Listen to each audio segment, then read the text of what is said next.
Hello, everyone. Hi, everyone. Hey, everyone. Uh, Before we start, I would like to say welcome to Batam, ladies and gentlemen. Before we start, I'd like to please you to eat snacks. We already prepare, drink some coffee, and getting know each other. So when we start, I let you know. Thank you, everyone.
Hi everyone.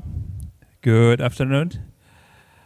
We will start about 5 minutes, so you can sit in empty seats in front. It will be nice if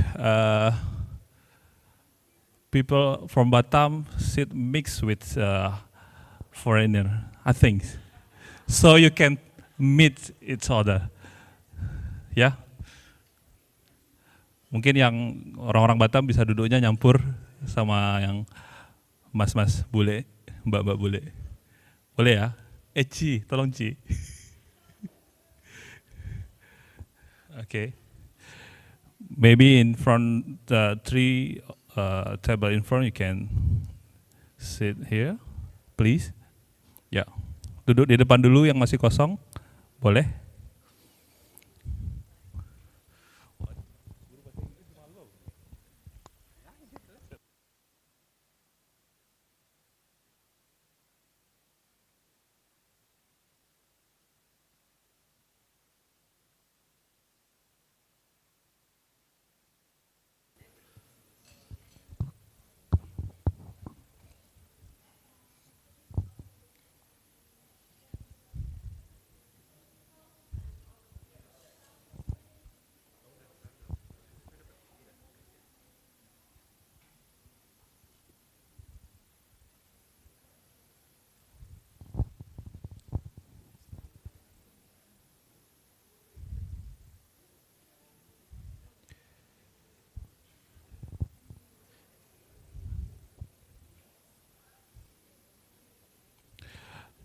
Please enjoy your snacks and coffee and meet a new friends. Maybe become a new college, and maybe become a new partnerships.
Okay, everyone.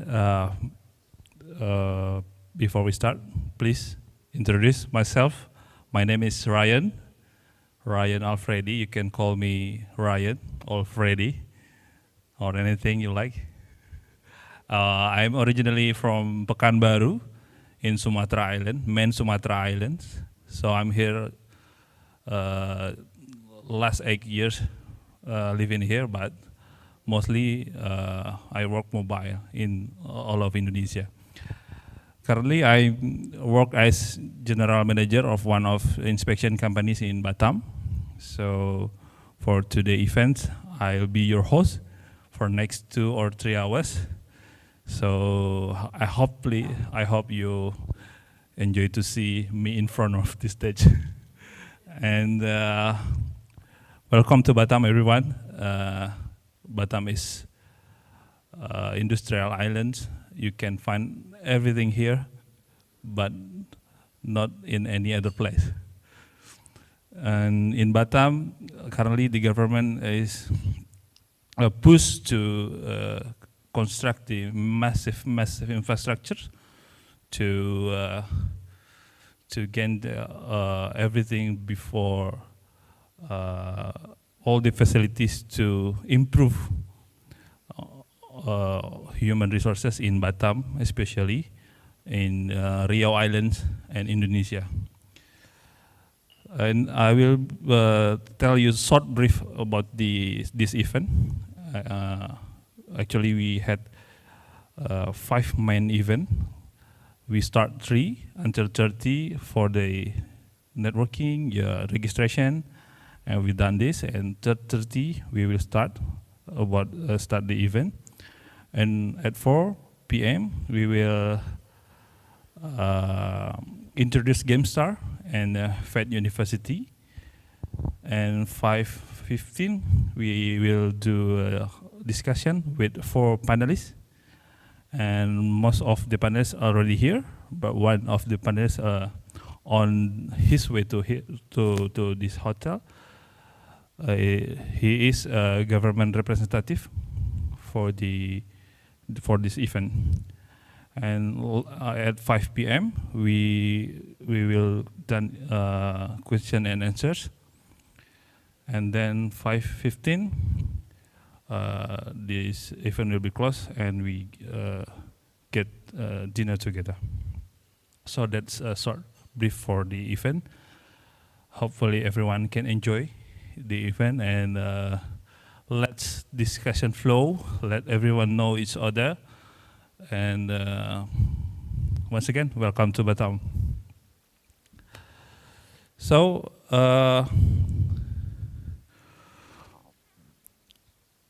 we will do the first event from this evening.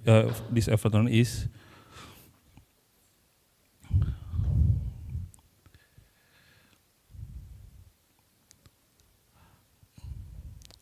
before we done that, we would like to introduce some of the guests for this event.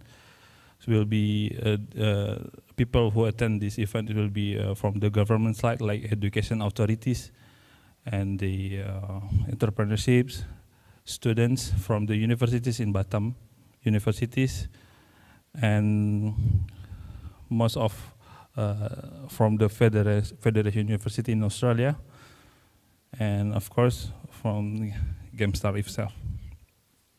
Right. Before we start, I would like to invite you to singing in Indonesian national anthem. So everyone please stand up. So we will sing Indonesian national anthem. So the song will be start and you can follow. If you don't understand Indonesian anthem, just listen. Okay. And at the end, you can sit back to this the seats.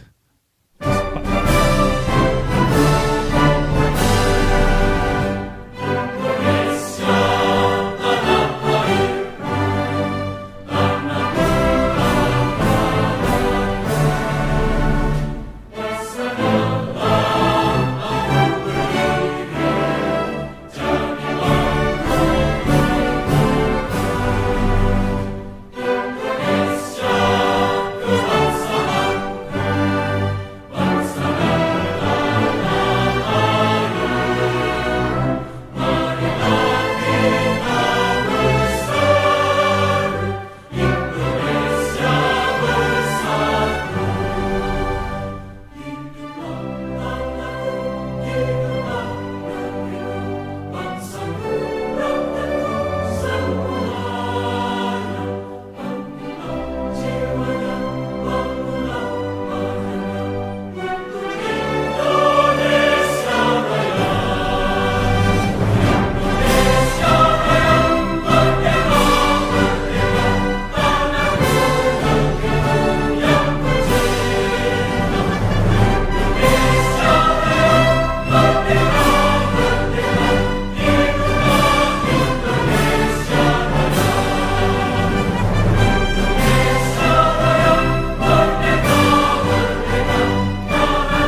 you. Please sit.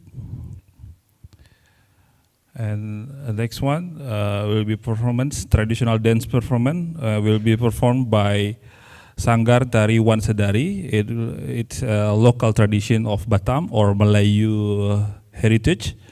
So please then perform from Sanggar Tari Wansadari.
you, girls. Nice performance. And for the next event, I will introduce you for GameStar and Fed University. But prior to that, I will tell you short story or short briefing about GameStar and Fed University, Federal University. So the GameStar itself is a strategic growth partner for the startups, scale-ups, businesses, and innovators wanting to expand to Asia, especially in Southeast Asia. Recognized by Singapore Prime Minister, Mr. Lee Hsien Loong, GameStar are a company that's serious about sustainable growth, delivering outcomes and making real impact across the Southeast Asia region. And GameStar help businesses achieve their growth goals with the region and the rest of the world mind.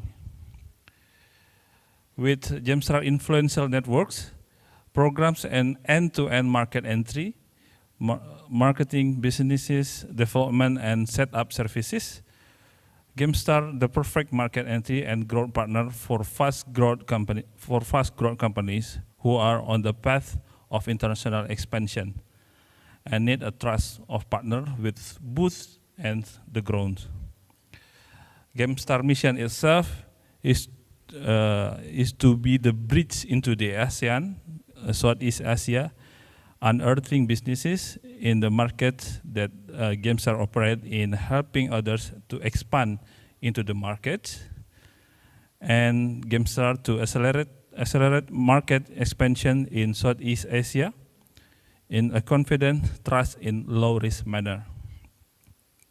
So with the operation location in Australia and Indonesia, with GameStar Flagship Innovation Center of Excellence in Singapore, GameStar is the perfect launch pad for any businesses wanting to successfully expand into the region. And I will tell you a short story about the Federation University, and later will be told from Jason Giri, I think.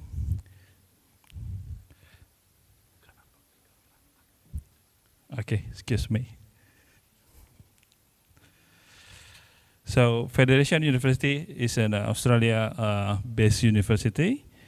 Currently, Federation University of Australia desires to transform life, enhance communities, and build a strong and sustainable university in from everything Fed University do.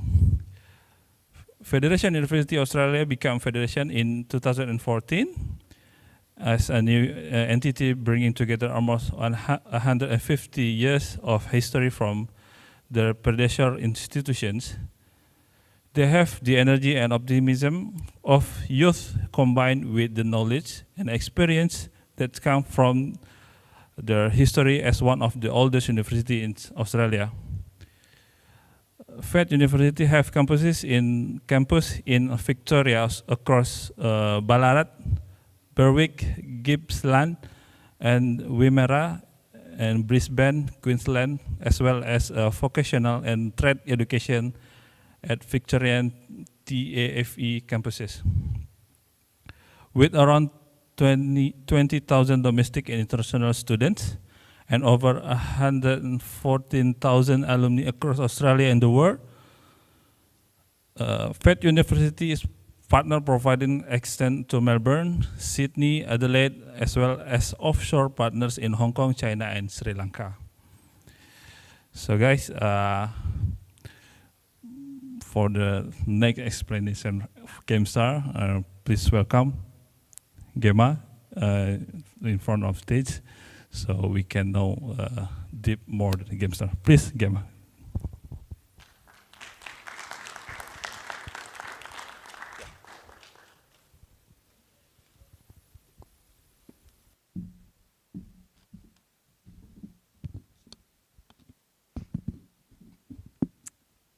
That's all good. Sorry, can you hear me? All good. So good afternoon, everyone, and a very, very warm welcome to everybody here today. We're here for a really important event, an important dialogue, and we're just delighted to welcome you all. We do have people dialing in later, I think it's from 4 p.m, so we will be joined by people in Australia and Singapore and other places in the world, so we're really excited to be live streaming this event today as well. My name is Gemma Manning. I'm the founder and managing director of Gemstar, and some may call me a serial entrepreneur.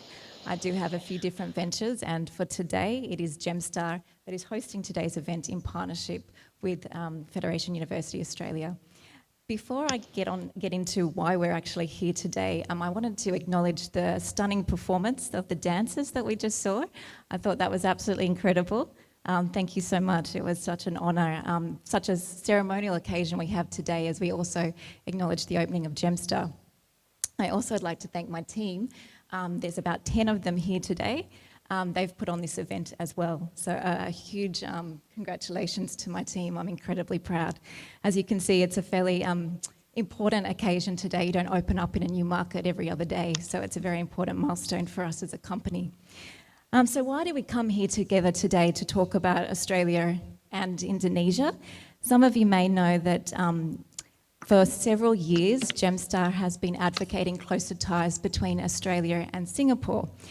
We've been tirelessly working around forging those closer business ties, and as Ryan said, we were acknowledged by Prime Minister Lee at the ASEAN 2018 summit for our work. So I've been doing business a fair time in the region, and I guess Indonesia is a country we have grown to love and to understand and to learn more about, and so we're here today to be talking about the important relationship between Indonesia and Australia. My journey in Asia doing business began about 10 years ago, as I kind of was saying, in terms of I first decided to expand my business outside of Australia into Singapore as that first international market. At the time, Singapore was my main focus. And anybody who's expanded a business in another international market would know it takes a lot of time, energy and dedication to expand into one market, let alone a few. So at the time, Singapore was my main focus. But I also knew that Singapore was only the beginning. It wasn't really the end goal for me. So it was really during my time living in Singapore, which I lived in Singapore for 5 years, growing the Gemstar business as well as our other sister companies, did I truly start to understand and appreciate the opportunities that Indonesia presents. I first visited Indonesia as a 16-year-old on a school trip to Bali.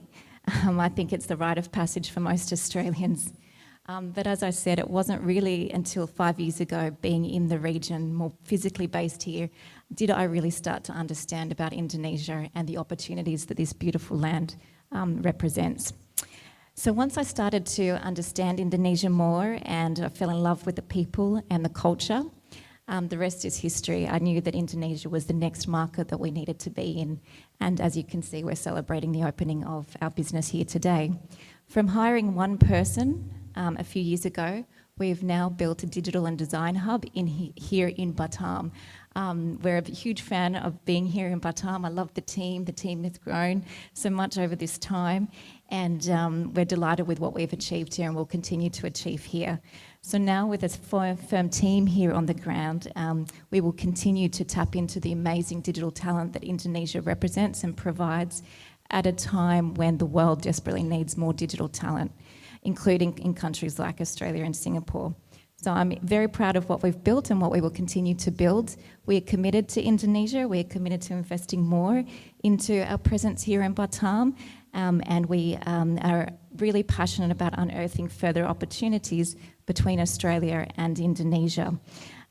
Through our several businesses here on the ground, we feel like we can really harness and nurture collaboration, whether it's through Young Gems, our entrepreneurship education program, whether it's through Manning & Co., where we've built our digital design hub and continue to hire more people and connect Indonesians to global work, or whether it's through Gemstar, where we can help other companies come into the region and forge closer ties themselves, especially between Australia and Indonesian organisations.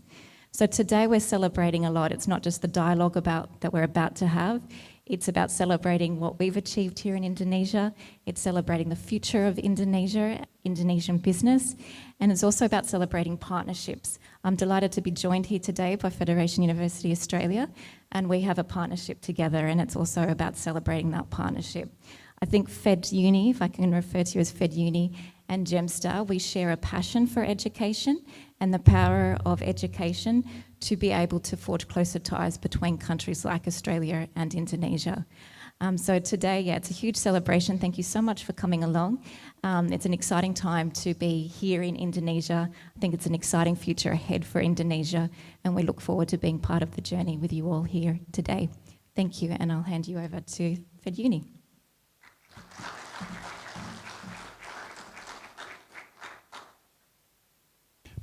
Thanks, Gemma. And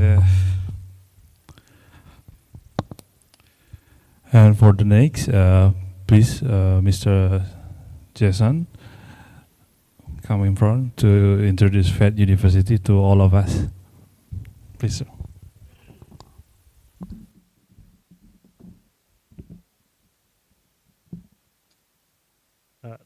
Thank you, Ryan, and hello, everyone.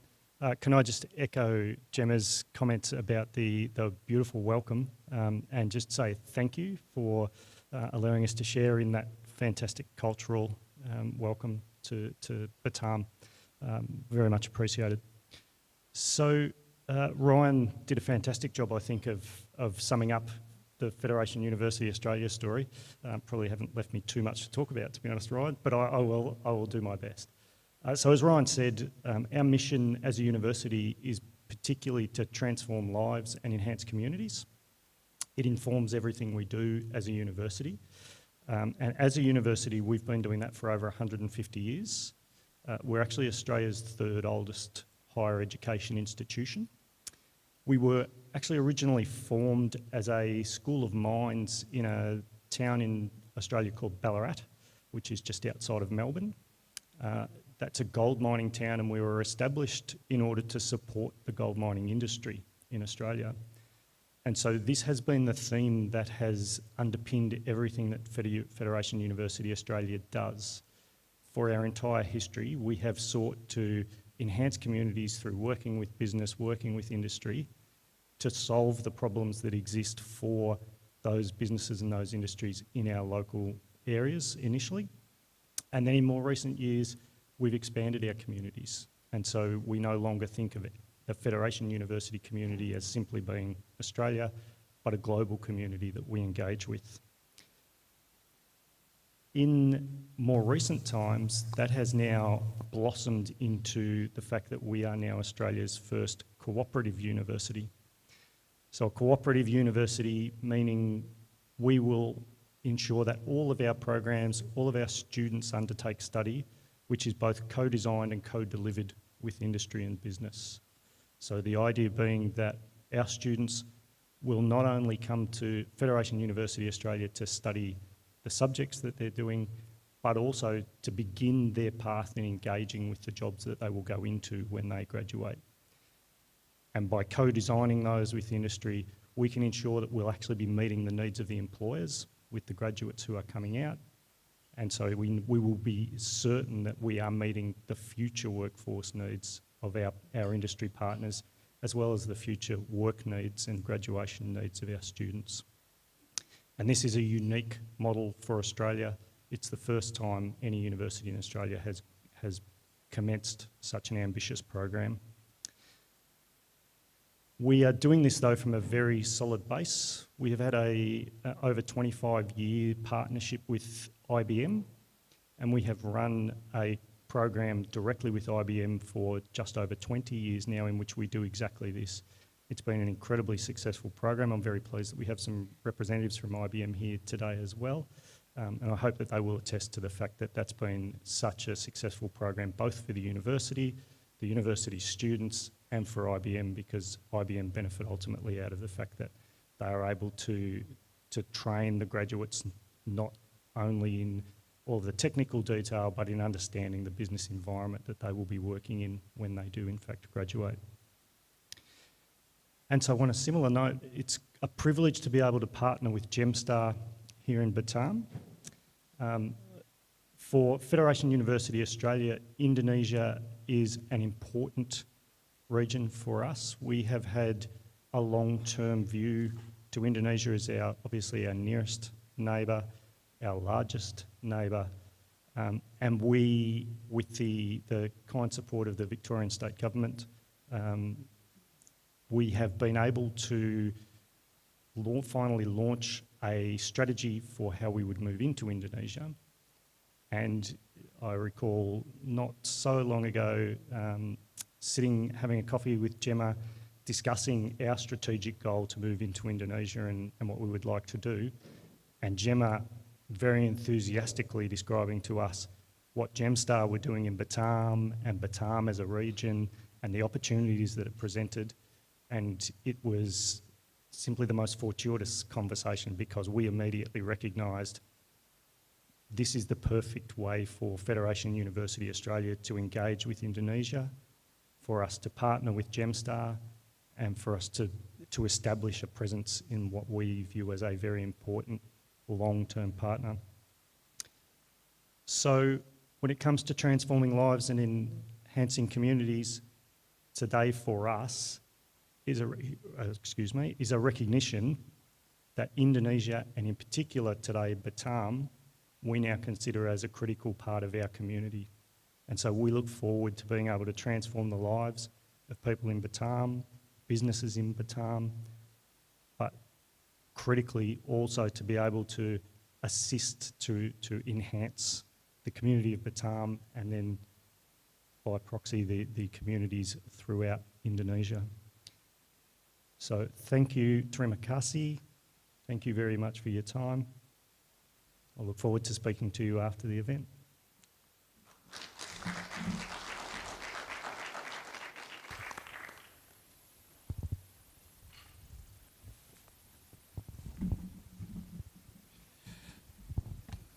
Thank you, Pak Jason. May I call you Pak Jason? Yeah. So we already heard from Mr. Jason and Gemma for the both side in Gemstar and Fed University. For the next event, we will do the discussion, open discussion, with 5 of our panelists. So before we start the discussion or panelist discussion, I would like to short an introduction for 4 of them or 5 of them. The first one is Pak Robi Gaspar or Mr. Robi Gaspar. Hello, Pak Robi, can you hear me?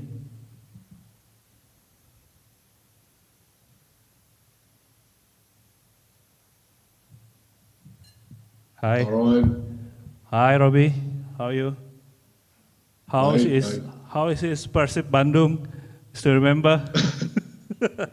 Ya, masih bagus. Tapi, Masih bagus. Okay. juga. So guys, actually, most of Mel in this room know Robi as footballer. He is the one of my favorite footballer in the time in Persib Bandung. Hi Rob, I one of your fans actually. I thought you. Terima kasih. So Robi is experienced in educational partnership leader and manager. He has led and managed many aspects of international education, including transnational education, management, and academic delivery, international relations, international students, requirement admissions, marketing, student services, compliance, market research, sponsorships, industry engagement, student mobility partnerships, international development projects, and pathways. And Robi is also fluent in Indonesia and Croatian, I think. Yes, Robi. Ya. Sudah bisa bahasa Indonesia dengan lancar? Ya masih, tapi karena sudah 8 tahun tinggal di Australia, sudah lupa berapa banyak berapa Okay. kata-kata ya. Actually, it's good Indonesian. And during his time in Indonesia, he became an executive committee member of the Players Association in 2011, where he remained until 2014.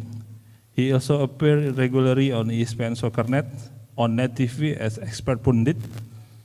And late 2014, he was fortunate enough to be awarded life membership from the Professional Footballers Australia office for his contribution supporting for professional football players across Southeast Asia, especially throughout Indonesia. So that's a short profile of Robbie Gaspar. And the next one is Belinda Rimbo. Hi, Belinda. I thought you was here. Belinda is joined Victor Education Service Director of Victorian Government Trade and Investment.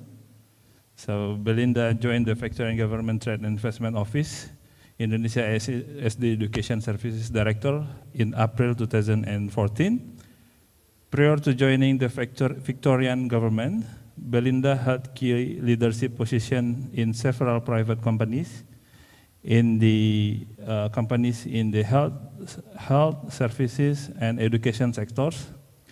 Belinda has worked for the Australian Trade Commission, or Austrade, at the Australian Embassy in Indonesia in the past, and has assisted many Australian companies to gain market and market entry and export product and services into Indonesia. Together with the regional Southeast Asia education team and the study Melbourne team in Melbourne, Belinda will prepare and implement business plan and strategies that will foster further growth and collaboration in education and training sector between Indonesia and Victoria. And for the next panelist is Caroline Chong. Hi, Caroline. Caroline is Deputy Vice Chancellor of Global and Engagement. Caroline Chong joined Federation University in Australia in March 2021 as Deputy Vice Chancellor, Global and Engagement. Caroline's expertise in partnership development and strategy for the growth throughout her career. She's built government, institutional, and private partnerships in Australia and overseas.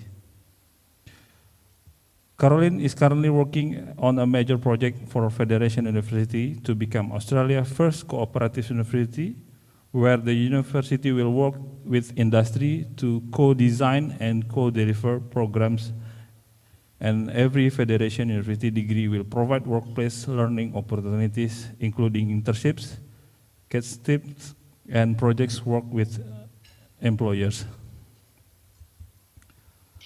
And our next panelist is Pak Samsul Bahrum. He is still on the way, still on his way to this hotel. Pak Samsul Bahrum is one of the government representative in Rio Islands. He is key expert policy analyst of the government of Rio Islands. He appointed directly by a governor. And actually, Pak Samsul Bahrum is study in Australia.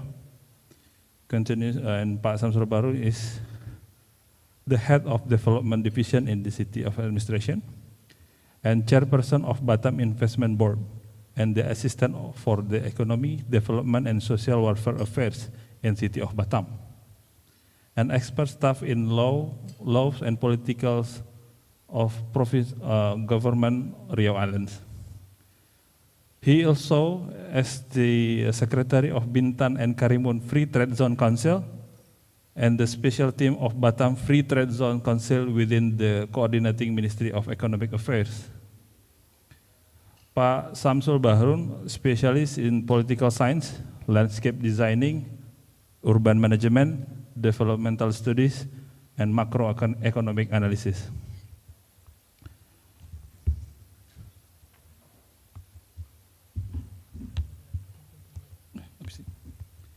And for our next or last panelist is Gemma.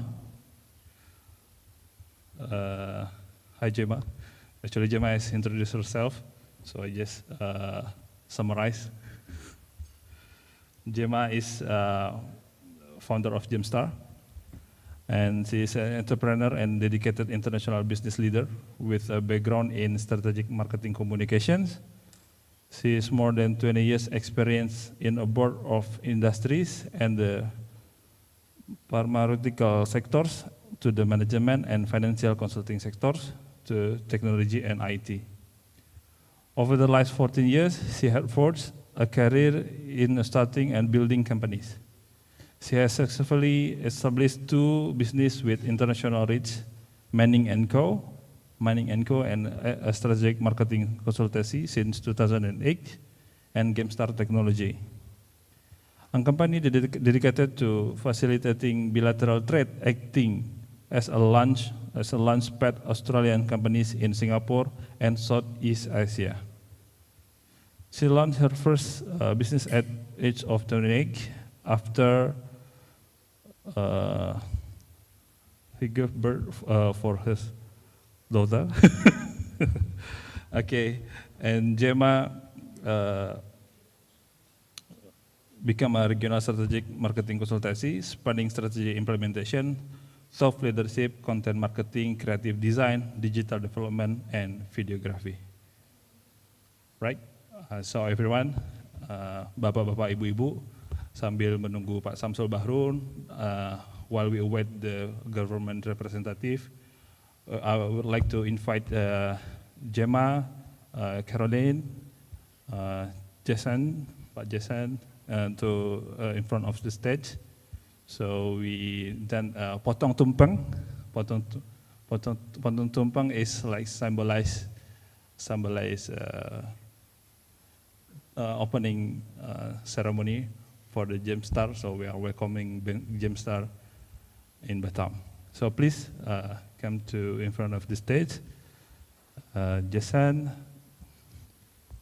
Belinda, Caroline, and Gemma, and Robbie.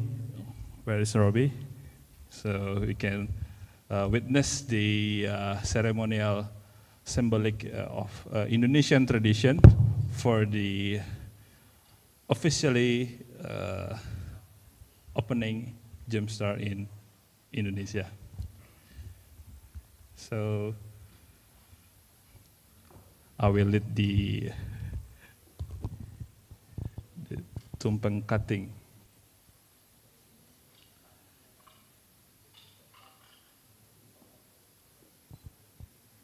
Yeah. So the first cut.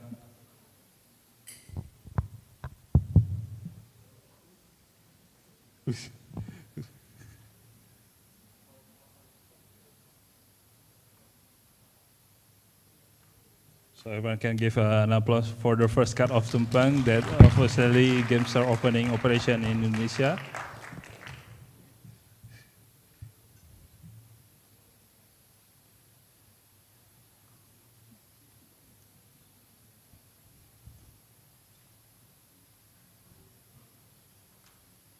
Yeah.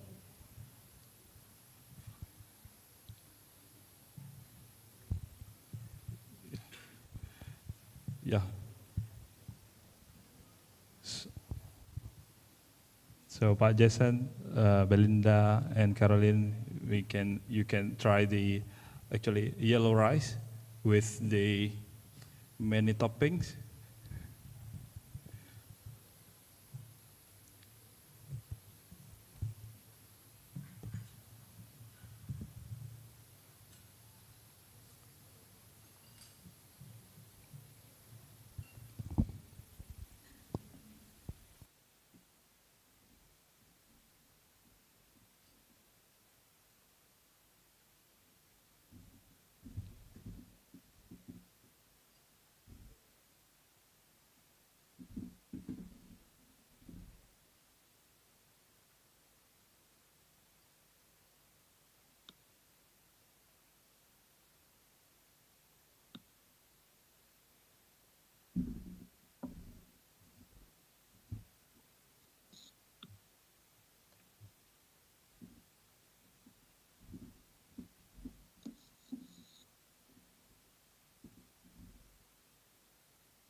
please come in front, all of the member Game Stars.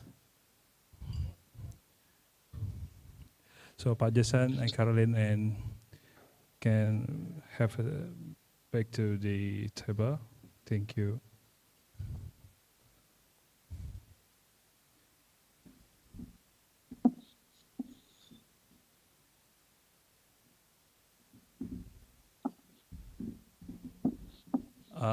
Selamat datang Pak Samsul. Please welcome Pak Samsul. Yeah.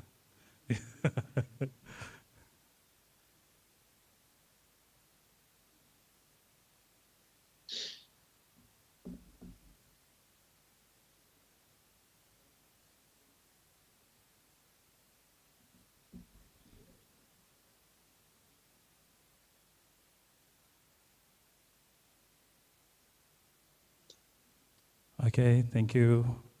Thank you, Gemma. Thank you, Gemstars teams.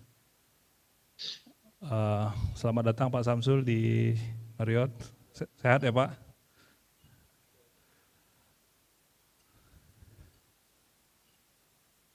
Okay.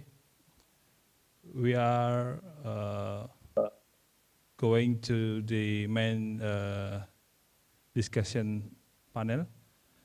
And I would like to invite all of the panelists to sit in front of the stage.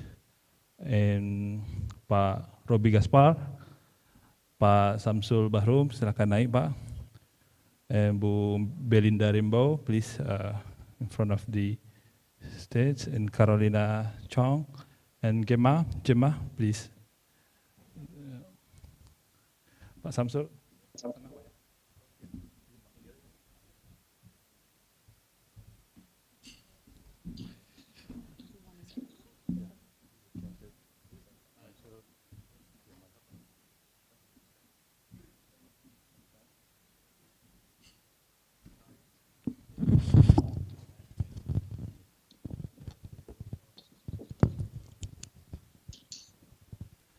Okay, everyone, all of the panelists already here, so we will start the discussion, an open discussion with all of them, and our theme will be about forging closer ties between Indonesia and Australia on education, entrepreneurships, and innovations.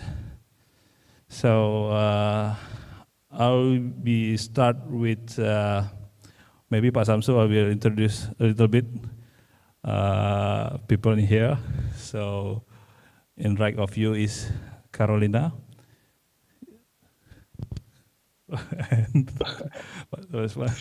and on your left is Gemma from Gemstar and Ibu Belinda.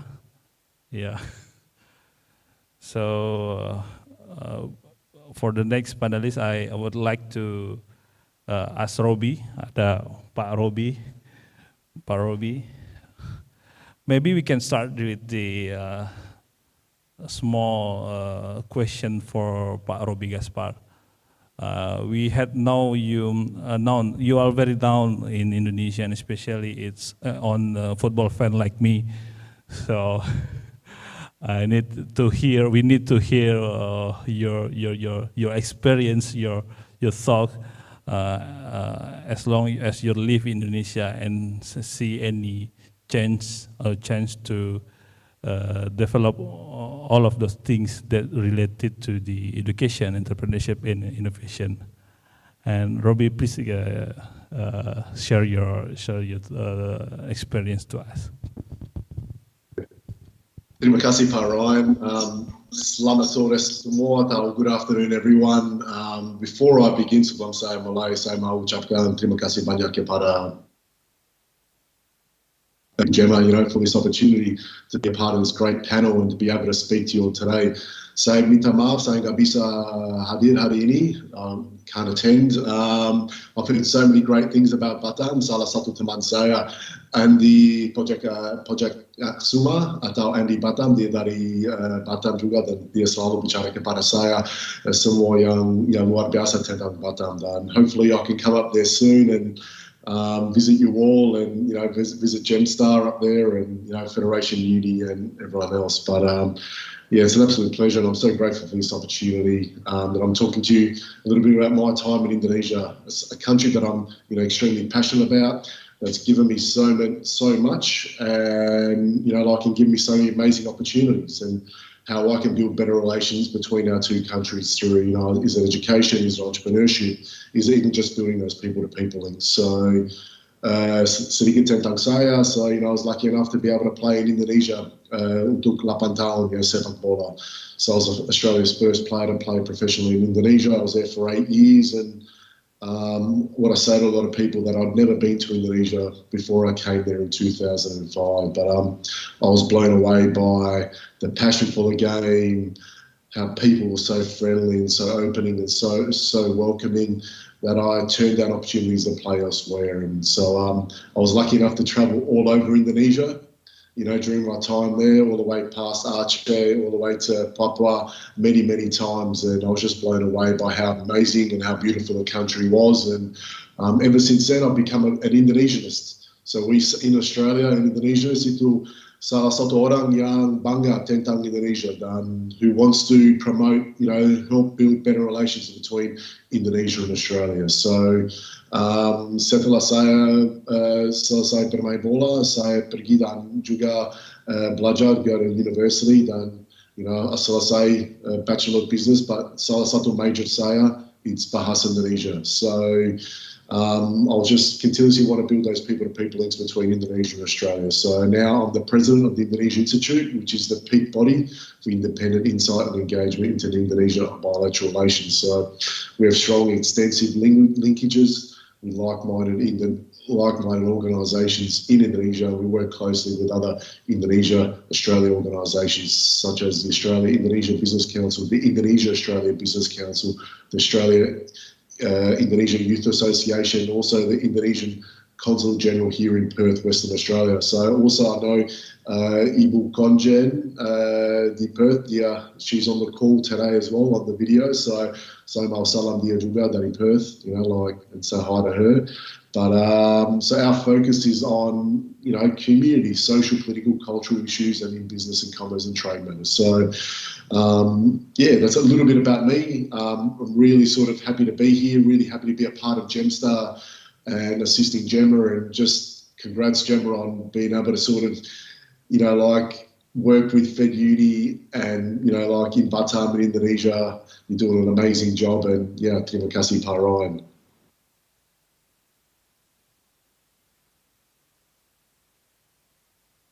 Thanks, Pak Robi. And I think in the first year you come to Indonesia until now, there is so many things happen and develop in Indonesia, and especially in education, entrepreneurship, and innovation. And I need to talk about all of the three things. What is main difference on the first year you come to Indonesia and now? And what's the opportunities to us as Indonesian, and getting help by maybe an Australian bridged by Gemstar or Fed University to get more development for this education, entrepreneurship, and innovation?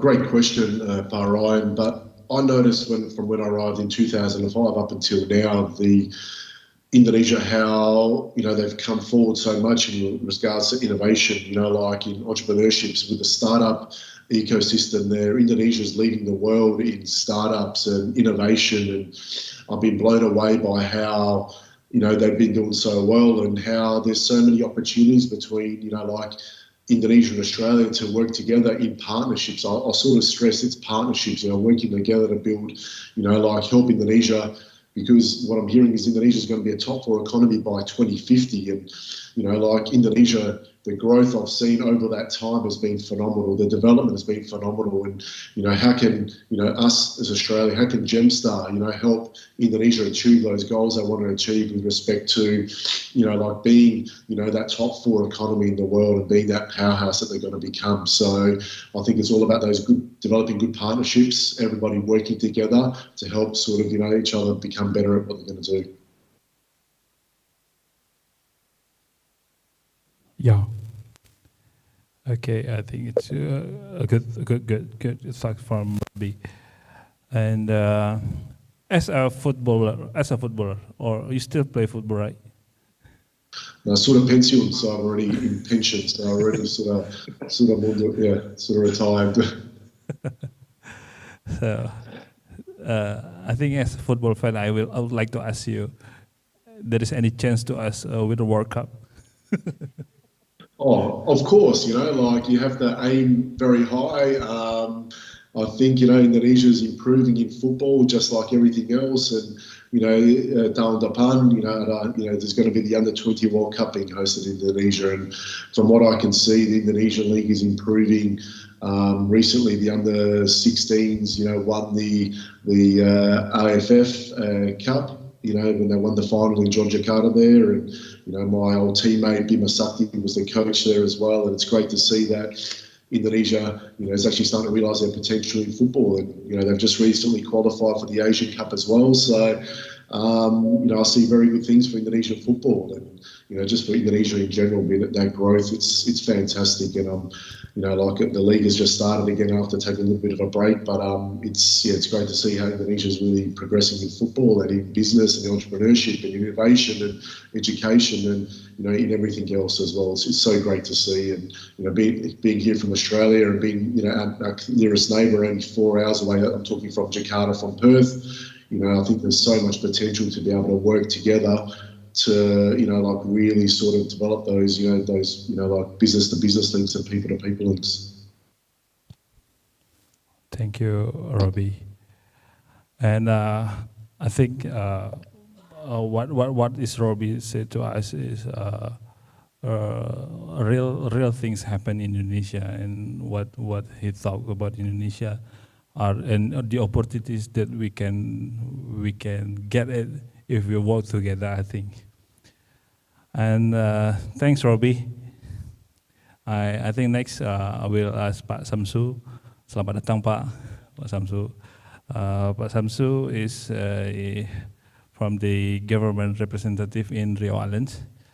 Pak Samsu, just like Robbie, but I would like to ask you as the government view, especially in Batam. We are geographically like far from Australia, but we are very near from Singapore. Have you seen this as opportunities in Batam or Rio Islands, especially in students? Many students in Batam, many universities, brand new universities in Batam or Rio Islands. Have you seen this moment as opportunities to as a government's eyes?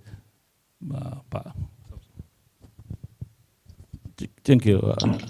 I think I can start from my personal experience based on my 4.5 years staying in Australia as a PhD student in Queensland, in Brisbane. That I think I love living in Australia, not because it's different culture, but I found something new, new lifestyles, and I got a baby. She was born in Australia. My daughter was born in Australia, so I put the name Sonia Excelsia de Farah, Excelsia Austranasia Bahrum. Yeah, I put her Australian names. She was born in Australia in 2000, Millennium Baby. I'm very happy at the time because not all of people have a baby was born in the year of 2000. And John Howard, at the same time as the Prime Minister, gave a special birth of certificate for every foreign student who have a baby was born in Australia. So this is a very milestone life for me, not only to study 4.5 years in Australia, but also living within multicultural Australian culture and without being any cultural distortion with original, the ethnic of Aborigine. I love studying Aborigines too, because I study about social impact assessment, social analysis on the economic perspective within the social sciences at Queensland University in Brisbane. I think education, entrepreneurship, innovation is three components very essential for the young student and for the young Indonesian civil servant and for the young Indonesian planners. I think to my knowledge regarding about Australia, Australia have a special target in 2030. They call it as a prosperity through innovation. There are four things become a focus of interest addressed by the Australian government in this case. First is what's so-called education.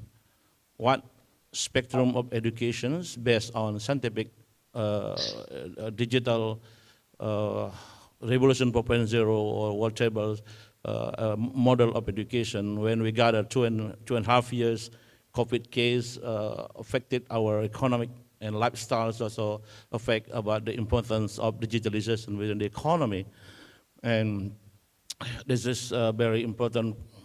I don't want to say that Indonesia should adopt the Australian strategy in terms of government approach, because we have a different culture, we have a different capacity of economic, social, government structure, blah, blah. But I think based off my experience, studying, living, having any contact with more Australian companies, friends, professors, university, and college, I think the first thing first is about education. Education. I think this is a country who put more budgeting, put more private education, become a country with a brighter futures. That's why Indonesia put 20% of national budget, even provincial budget and local budget, 20% for education. The important of discussion here is not only education for education, but education have a direct contact with industry. For the second component of the Australian government focus on prosperity through innovation is how to develop industry connected with the capability of workers, job placement, job opportunities. Education without any connecting with the job placement, I think is something very hard to get more people get good education without any business, without any opportunities. Even though they don't have time to work, but at least they have time to make his own work with entrepreneurship. Now we can use the technopreneurship, not only even though a small scale of entrepreneurship, but they have a digital, high technological, modern management, and blah, blah, with suitable with our model of high-tech technology in the future, in current and the future. And the third one is the government. In Australia, the government have very good initiative as a first runner of the innovation. So the government budget regarding about the innovation is so far too much. Comparing in some countries, I'm sorry to say that I think an Australian is understanding about the capability of the countries is not only depend on the capacity of production in the shape, for example, agriculture, modern agriculture, mining, blah, blah, as a mainstream of Australian backbone in the economy. But in the future, that the competitiveness, innovation, competitiveness, and any modern model of government, e-government, modern government, good governance should be based on technology. That's why a country without focus on innovation, they are going to leave behind. That's why this is very important, because innovation is value-free. It's not depend on the culture. It's depend on the political commitment of elites, and also the third one, the fourth one is the research and development. I think education, industry, government focus of interest, more address on education and industry, and without research and development budget. I think we are just to take technology without be able to develop technology based our own interests. Because depend on technology of any country, I think something is not good. Somebody can copy and paste technology that is existing now, but without making your own technology, you are going to depend on in any technology. Even though the technology is value-free, but at least technology is a part of the production of any countries. They have a copyright. They are going to release any second, third technology after they got the new one. And the fourth one, this is a very important one, is the culture. It means that the culture here is not the culture in terms of dancing, singing, and artifact, and blah, blah. The culture is to give more people awareness of the importance of education, the importance of industry, where more modern countries are living focused on. Especially it's like in Australia, I think 70% of Australians living in the cities, in the urban area. You know that the urban area will be focused on industry rather than agriculture. And you know that we are focusing in urban area, industry, and modern city, or urban-based model of development should be based on technology. And the culture here is the significant transformation from traditional conservative to the modern and open-minded culture. And it should be a massive culture, not only a single culture. Like in Indonesia, it's not only focused on Java, not only focused on people who have opportunity to get any opportunity also in terms of good salary, good education, good life facilities, should be as a whole of the countries. Because we are talking about culture here, we are not talking about the subculture, not talking about the subculture of an ethnic within a national group. We are talking about the national culture. It seems to me that the technology should be a part of the national culture, because technology produced by human, not by the gods. These man-made factors, man-made product. So as far as it's a man-made product, something produced by the people, so it should go back to the people, to the benefit of the people. And that is why one is the benefit to the people. It should be a mass movement that technology is a part of the culture. I think this is how the Australian getting a better and better life, regardless the political system, regardless their language. Even Australians don't have their own language. Like Indonesia, we call Indonesian. I think the Australians have English-speaking countries. And I think this is my point of view. So my suggestion, first, if I try to adopt the blueprint of ASEAN 2025, for example, first is the highly integrated, cohesive economy.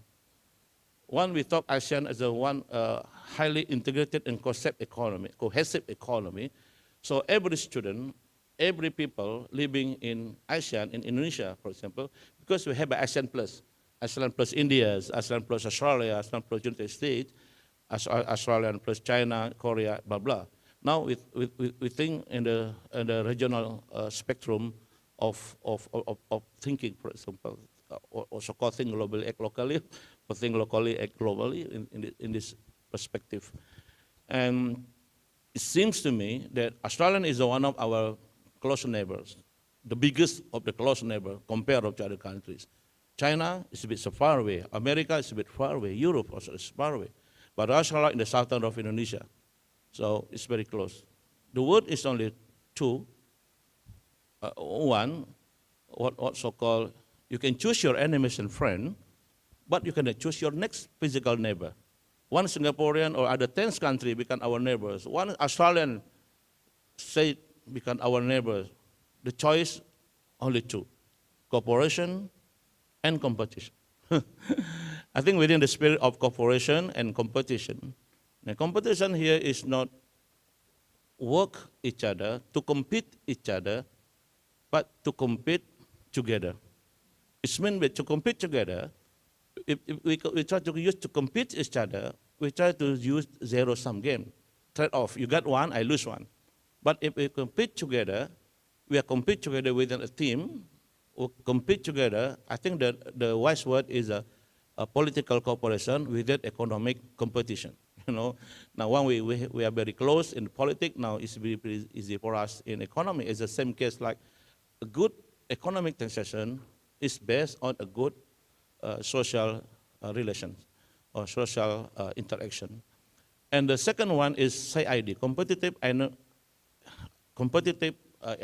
innovative and dynamic ASEAN.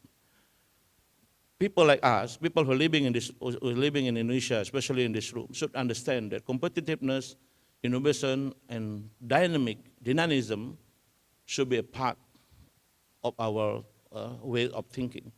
Without that, we are going to stay behind.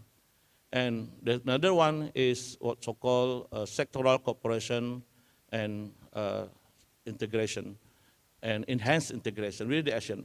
It seems to me that it is very important for sectoral cooperation. Sectoral cooperation, which means that agriculture, industry, trade, tourism, education, and blah, blah, should be a part of the sectoral cooperation beyond or within the ASEAN countries. Now, we are talking about Indonesia and Australia in a bilateral perspective. The other one is resilience, inclusive, people-centered, and people-oriented development. I think we are talking about education, we are talking about entrepreneurship, we are talking about innovation, we are talking about inclusive and resilient, people-oriented and people-centered development. Three components we are talking here as a measure of our knowledge here, a measure of our topic here regarding about people resilient, the capability of people to live well-being with a good condition, quantitatively, qualitatively, and continuously in life.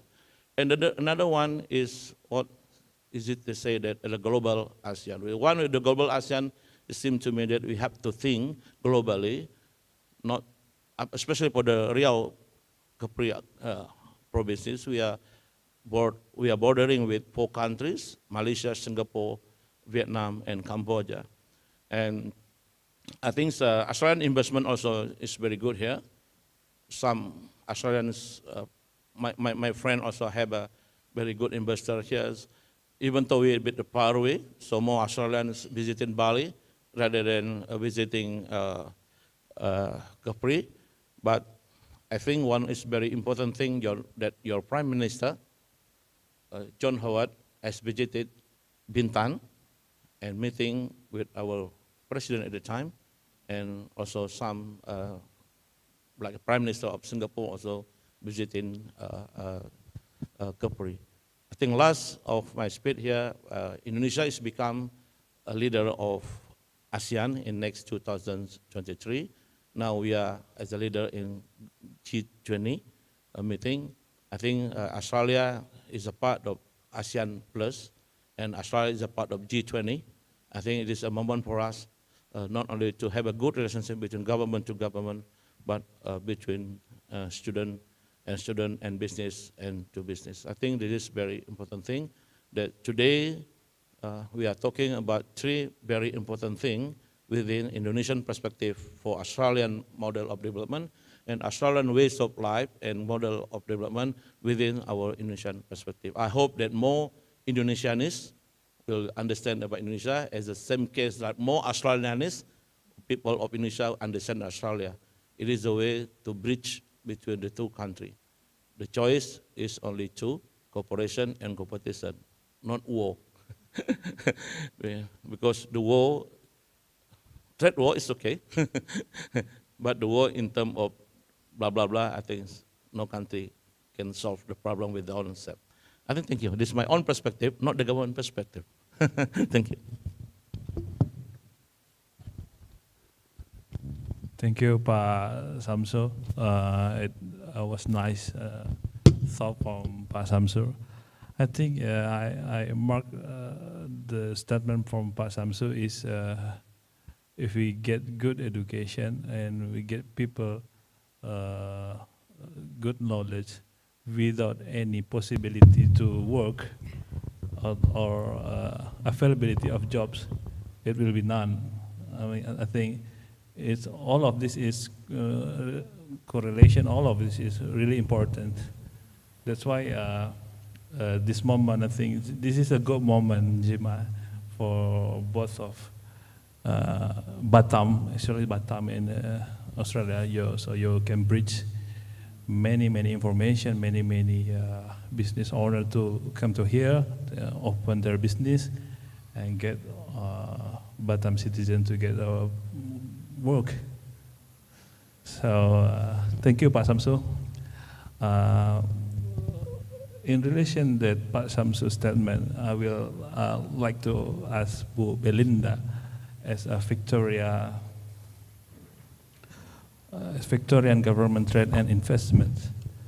And Bu Belinda, may you can tell a bit about Victorian trade, government trade and investment, and may you can respond about the that will be known if you had a good knowledge, good education, without any job opportunities. Maybe you can relate to what is Victoria government does, and in terms of this job opportunities problem. Please, Sure. Belinda. So a bit of information about Victorian government. So I work for Victorian Government Trade and Investment Office in Jakarta. Our office is located in Jakarta.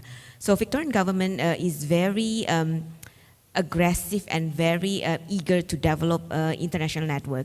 So as part of the strategy, we have like over 23 offices around the world. So in Southeast Asia alone, we have offices in Jakarta, we have office in Kuala Lumpur, Singapore, and last year we also opened an office also in Ho Chi Minh City. So our main role as the Education and Services Director is really to promote Victoria as a study destination for international students. So we promote our education excellence, but we also take care of our students, international students who actually choose to study in Melbourne. We make sure that their experience of like living and studying in Victoria is the best of their experiencing. But a part of that, we also prepare them when they come back to their own country. We prepare them to be ready to work. So we develop, we provide like programs and activities for, especially for catered for international students. So we have like a list of like a series of empowered programs where we actually offer them and prepare them to be ready to compete in the job market. But on top of all of that activities, our main role in the market is really to look for opportunities and to look for collaboration opportunities where we can actually engage our Victorian education providers with the local education providers. For example, collaboration can be like can take place in many different forms. It can take place starting from as small as like student exchange, faculty exchange, student mobility program, or even like for institution in Batam maybe who are interested to look for to develop pathway programs, so the students can actually go and pathway to study in Victoria. We can actually help to introduce you to our Victorian providers as well. And for students, for industry who are needing industry training, our providers are also more than welcome also to come and help provide the trainings as well. So we are really excited today about the collaboration between Gemstar and Federation University, and we really hope that this will be like a beginning of a very great collaboration in the future.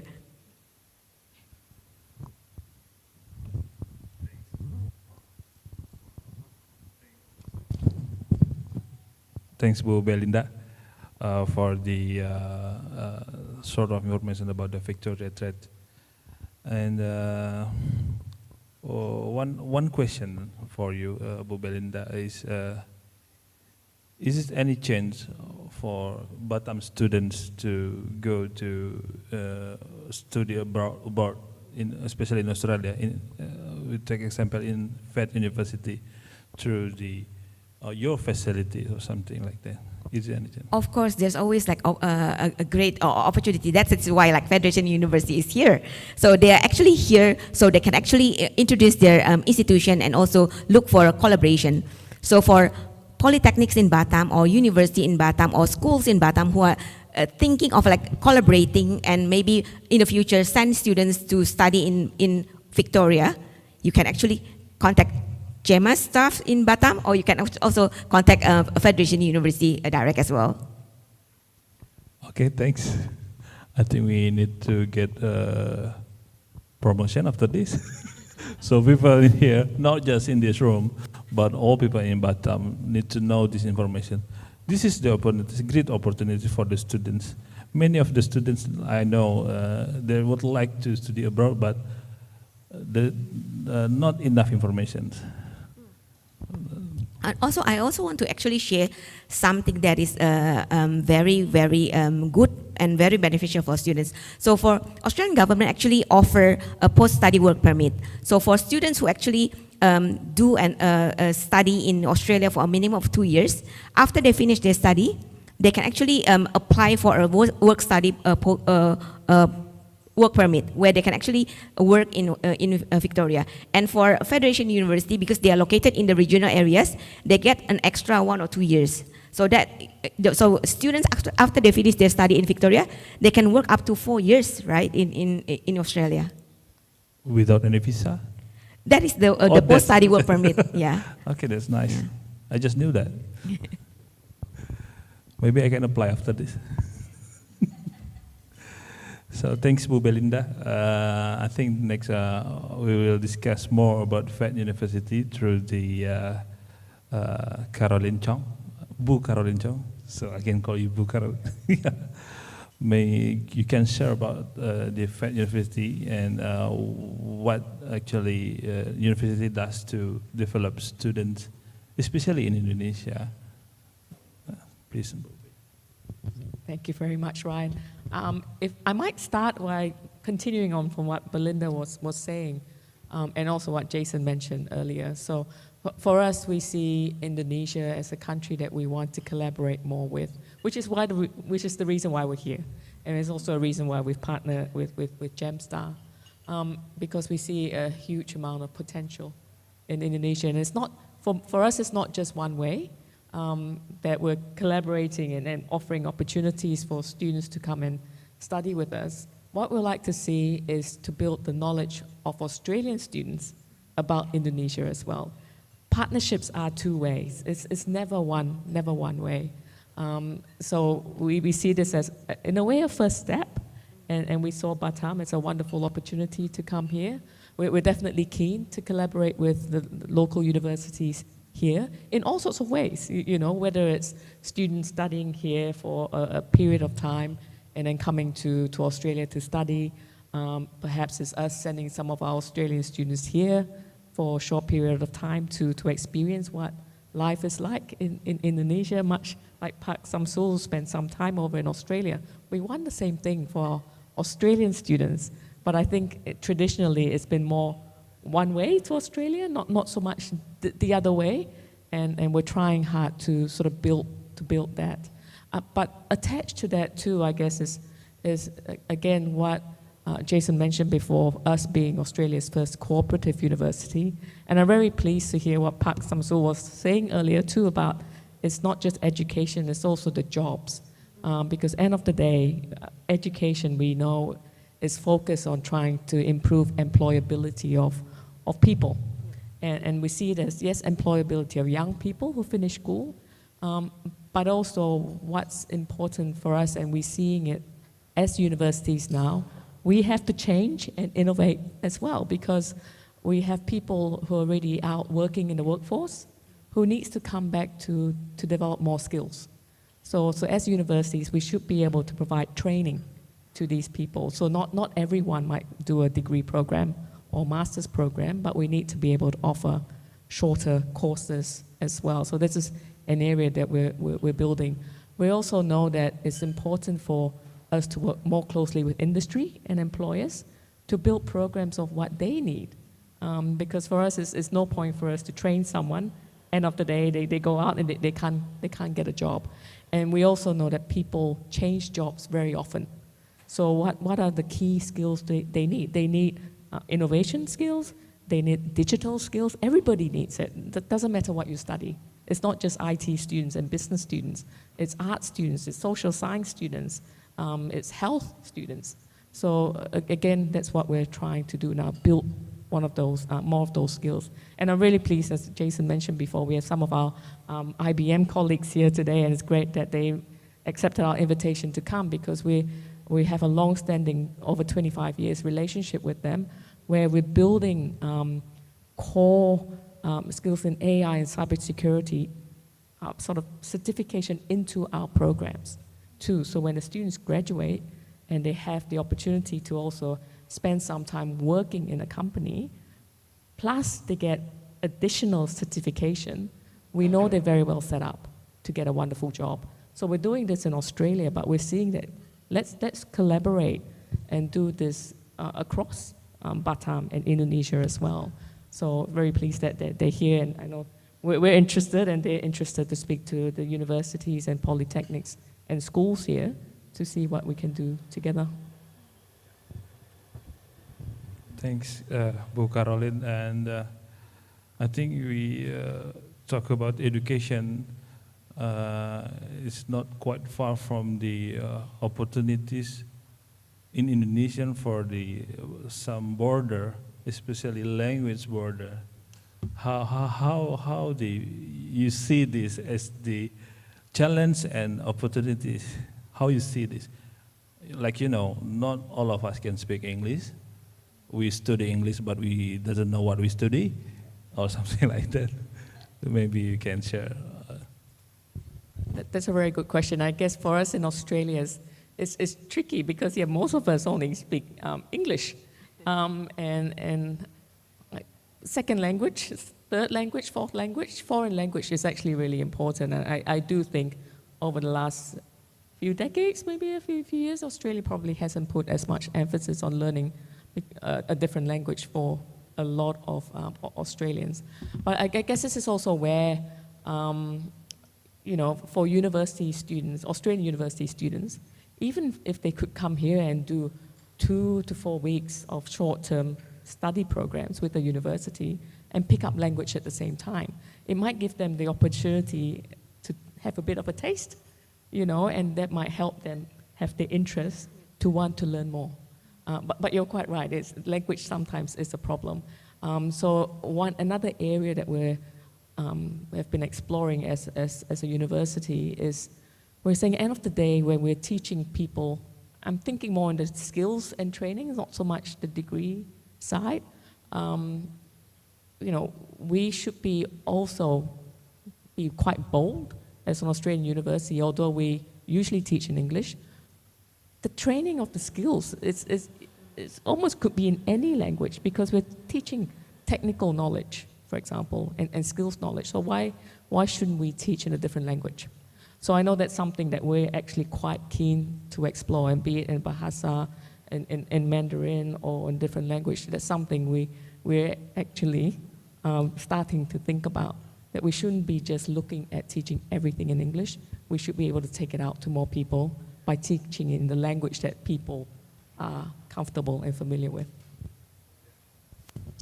Thanks. Well, I think that's the main issue that we have in Indonesia. I think the people need to get work overseas, but they cannot speak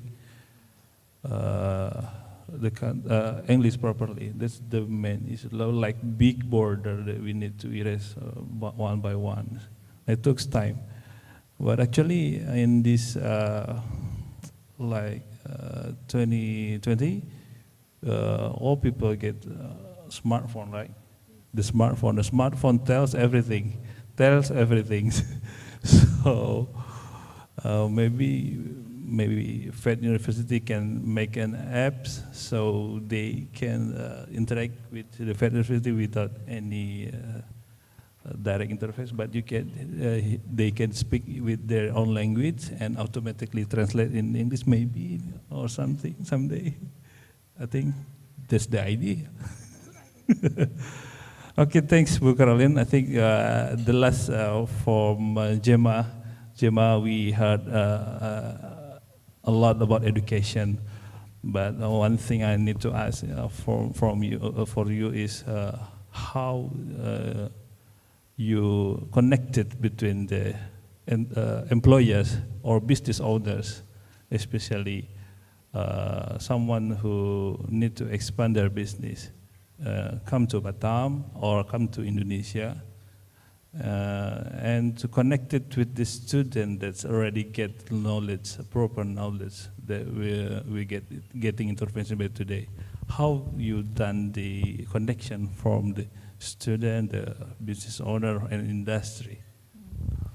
Very good question, Ryan. Where do I start? So I think under our group of companies, we have Young Gems as well, and Young Gems is entrepreneurship education program. So the reason I'm going to start there is because we help budding young entrepreneurs, or we help business owners already, but we equip them with the entrepreneurial competencies and skills that we believe is lacking at the moment, but that entrepreneurs or future entrepreneurs need. So I think starting with real world, like we're talking about education industry, and sometimes it's about bringing that real world industry experience into education to be able to make it really relevant and be able to train people up for the future jobs and get them skills ready. So we start with Young Gems often to help, as I said, kind of equip the future generations, but we also help people who have to retrain themselves, or mid-career people who find that they then need to go and retrain to have those skills for the workforce. And we think entrepreneurial skills is really it's essential for people wanting to go into their business, scale their business internationally, expand their business. But then also we use a word called entrepreneurship, which means for bigger organisations being able to employ people who have the entrepreneurial skills and that creative and critical thinking, which is required for any future job in any industry. So that's what we're excited about, is the power of industry-based education through Young Gems to equip, as I said, like people who might want to be going into their business or people who are ready to expand their business. What I would just say on that before I get to actually how we help scale up businesses or fast growth businesses expand internationally, I think that in Indonesia there's high rates of young unemployment, as there are in other countries.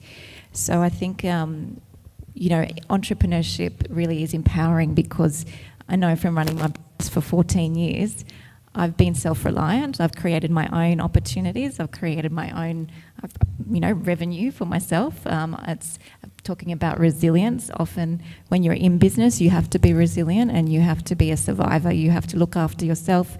You have to look after your staff. So I think over 14 years of doing this, I've learned how to be resilient, how to be, to keep learning, to keep adjusting, being agile, moving with the industry times and the changing ways of the world, to keep employing myself and employing lots of people that I do in different countries. So I think that for the future economics of any country, entrepreneurship is part of that, and being able to teach young people, or give them the skills that they can then really think about their own businesses and be self-sufficient. So I think that's a huge opportunity for Indonesia. I think it's great that Indonesia is promoting entrepreneurship. I was speaking to some entrepreneurs here in the audience before. There's some movements here, which is great, a lot of startup activity. So I think that it's starting to thrive here in Indonesia, and I think that's where I see future opportunity for Indonesia. If we look at the digital talent, and in Indonesia alone, the statistics are staggering. I think I read somewhere that your Gen Z, a millennial, is about 54% of the population. And that population are all digital souls. I think they call it digital natives. I find with my own team here, I'm absolutely blown away by the digital talent that I've been able to tap into, and hence base my business here in Batam. So I think when we're looking at entrepreneurship, innovation, future economic growth, all these things do come together. But what Indonesia is offering, that I know that I don't think Australia has, or even Singapore, it's the digital talent that's here, the sheer volume, the fact that people here are digital natives, they know how to use social media, they're as I said, I just know from having my staff here and in other countries the difference. And I think that that's something that Indonesia should be really proud of, and an opportunity to tap into from an Indonesian perspective. And then for companies like myself, I've been able to base my operations here, being able to grow, offer jobs, connect people here in Batam to global opportunities. And you mentioned English before. My team, their English is just from starting with me, they were worried that their English skills might not be, like, oh, what if I can't do this job? They're, working day to day in this environment everybody has vastly improved their skills. And also there's an element of really cultural understanding and appreciation, and it does go both ways. So I think as an employer here, we're very culturally aware and understanding, and so I think we provide a safe environment for people here to come and work with us and connect into those global opportunities. So I think Indonesia's got so many things going for it, and Batam, the proximity to Singapore, your digital talent. And what I want to also say is that, again, I am so attracted to the entrepreneurial spirit that is here that, again, I don't see in all countries. So I know what I see in my team are the traits that I look for and that entrepreneurs have. It's about resilience, it's hard work, good sound work ethic. It's about, going out of your comfort zone, taking risks. All of these things, having a hunger and appetite to do well, being respectful, all these things that I know that we look for and that are said to be entrepreneurial traits, your people have got it already here. And so I think that's an amazing opportunity for Indonesia and Batam to grow the economies in the future. I think then the opportunity is for Indonesia to play at a global level. Sorry, I'm not sure this one keeps going in and out, but I think that that is where we can help Indonesian businesses also scale outside of Indonesia, look at other markets, of course Australia, and help navigate the growth into those markets. So I think, there's a lot of opportunity, and it's, as I said, a very exciting time in my opening speech for Indonesia, I think, and then to collaborate and to partner with Australia. Look at the opportunities in Australia for business as well. We can take your business ideas into Australia.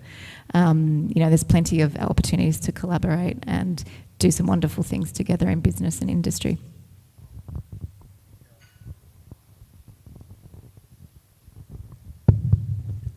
Okay, Gemma, I think that's a good talk that we just hear from Gemma. And one last thing that we need to know from you is how do the attendees or participant there is a student here from Polytechnic, from the University International Batam, from University International Batam. Actually, myself and several of my friends is studying Magister of Management. So we are here to see the great opportunities to study abroad, and then to be connected to international network, at least Australia, Singapore, Malaysia, and how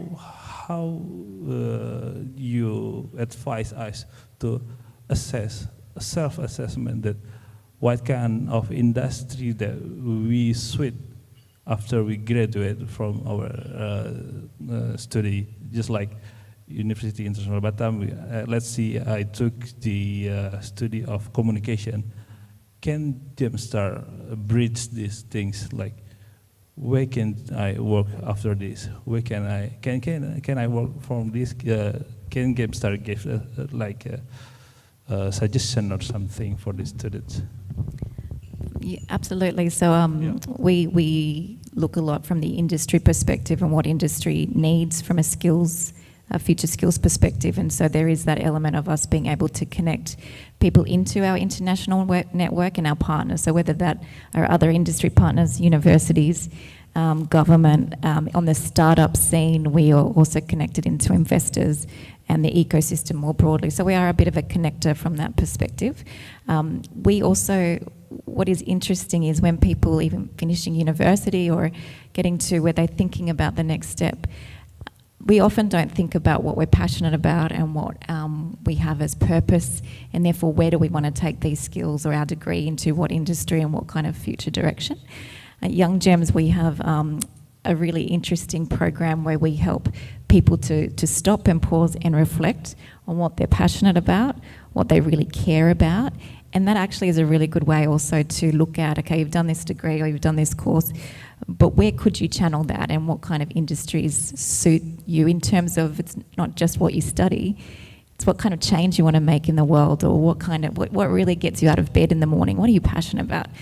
So we do a lot on that, which is quite transformational from a career perspective. And yeah, we find that's really powerful for people. So I would recommend any graduate to take some time out and look at this kind of sense of what's my passion, what's my purpose, and therefore what does that career look like? Is it an international career? And therefore what kind of courses should I look for in what kind of countries as well? So I think I'd say it to my two daughters who have grown up around business, but I really spend a lot of time on passion and purpose. So I think that's very important for any job to really get satisfaction and enjoyment and balance work and life. Yeah, thank you, Gemma. Okay, everyone. I think the discussion from all of the panelists is good. And next, I will ask some of you give some questions to the panelists. Any questions or just about 3 topics? Any questions? We had books. If any of you question.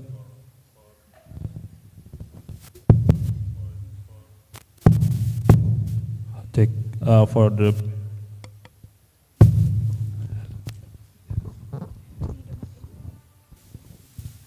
Hello. Okay. Maybe have some question. One question from. Can give a microphone for the. We gather 3 questions. 1, and next one. Anyone? 2, 3. Okay, this one, please. Good afternoon, ladies and gentlemen. My name is Anggi Prasetyo from Field Paramedic Service Indonesia.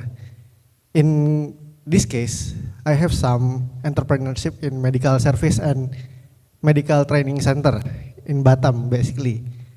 How we can give some business plan to collaborate with Gymnastar, like that. Thank you.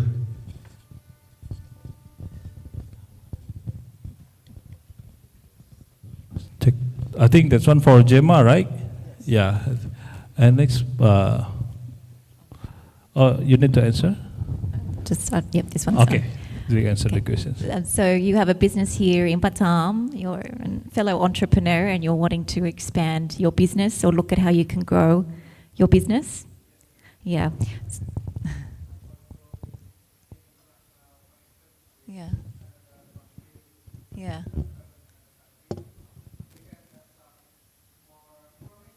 Yeah.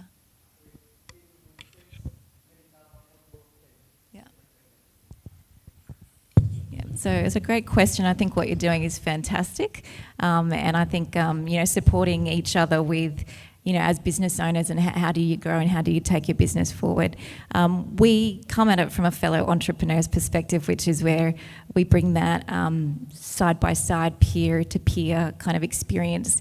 We have like a diagnostic that we use. We kind of sit down with companies and understand their objectives, understand more about the market. Actually, that's a really good point. I was speaking to one of my colleagues in the office yesterday talking about just basic 101 marketing, competitor landscape, looking at the market around you, answering some of those key core questions that sometimes we forget to stop and pause and look at those key fundamental questions in business. So they're the kind of things that we would help you with, and then we kind of develop a plan for you.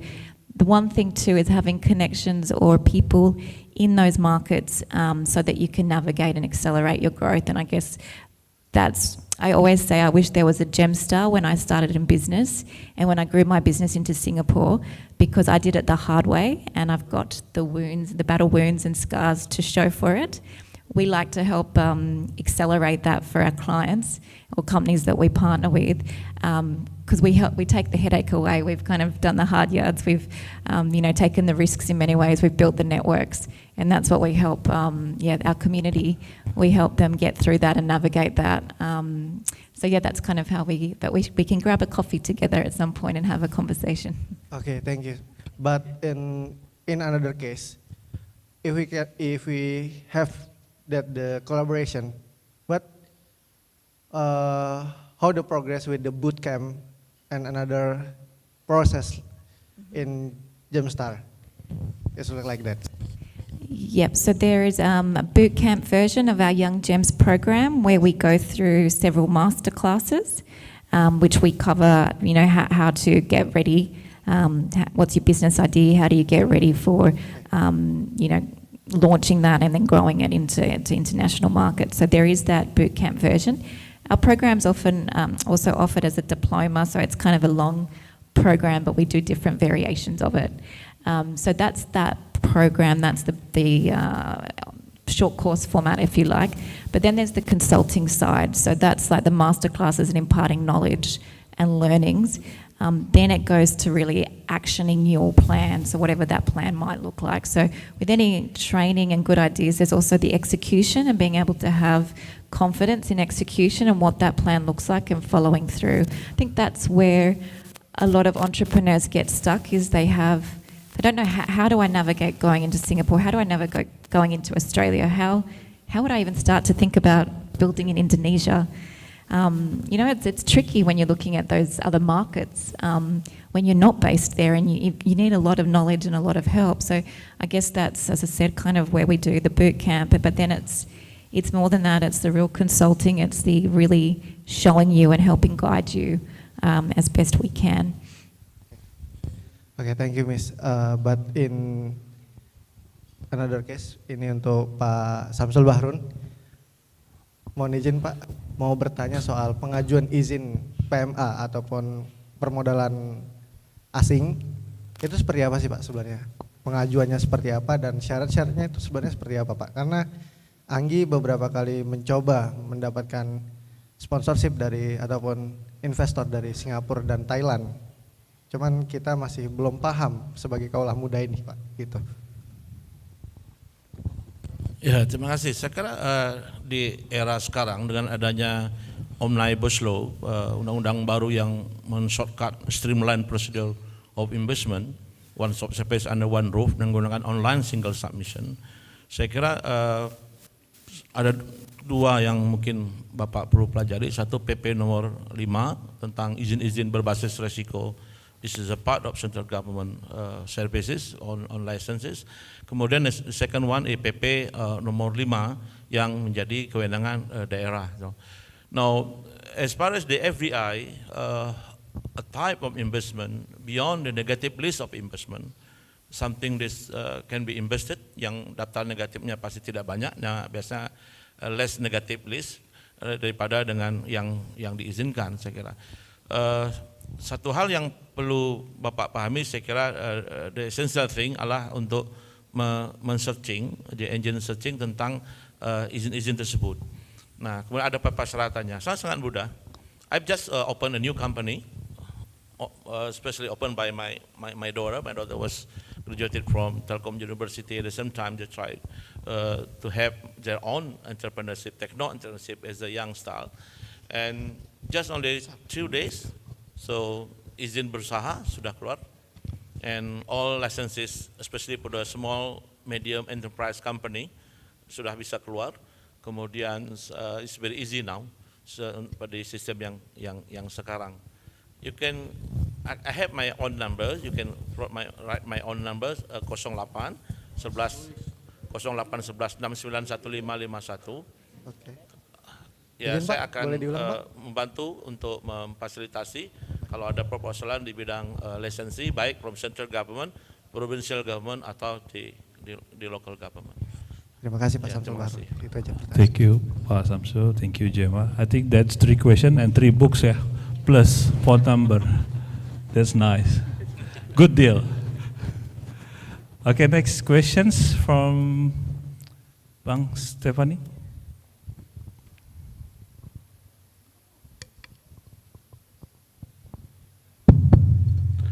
All right, good evening, or may I say good day.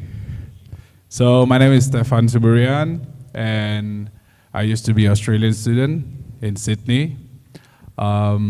First of all, thank you for the invitation. It's nice to be here and hearing all the Australian accent back again. You know, we just need some Vegemite and toast, and that's it, right? The only thing we don't like about Australia is Pauline Hanson, come on, all right? So everything about Australia, we like it, Indonesian as Indonesian, just like you guys love Bali. So this question is a bit off, but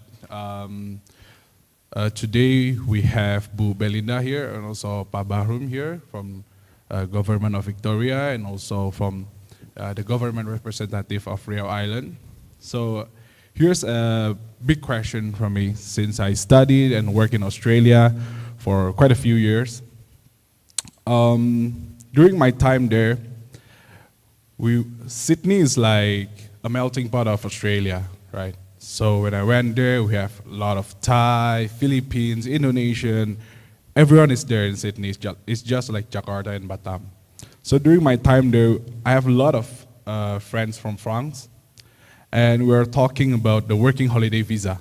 Okay, one of a visa that a lot of Indonesians use nowadays, yeah, to work in Sydney or Melbourne whatsoever. And the difference between the registration process or application process between people of France and people of Indonesia is like, the people of France, they register today, they will get it within a week, working holiday visa. Most of us as Indonesian, we register today, hopefully we can get it next year, right? Yeah, yeah, it's such a long time, right? We know there is, for example, most of my friends from France, they are very qualified, they are trade qualified for bakery, patisserie, or culinary stuff, something like that. And it's a huge industry in Australia, yeah, especially in Sydney. And my question is, what should we actually do? What should the people do as citizens of Indonesia? Or is it something more like G to G problem, government to government problem, like Indonesian government or Australian government sort of have to have some discussion, further discussion? Because to be honest, the market of Indonesian students going to Australia to study is a lot, right? It's huge, and I don't think the number will go down. But the market for working holiday visa is also really huge. It's a very large number, and just imagine we have to wait for a year for the waiting list. So it's a huge amount of people, right? And we would really like to, like a lot of Indonesians just like me, will really like to work overseas. And Australia, just like Bahru said, it's one of the closest country to us.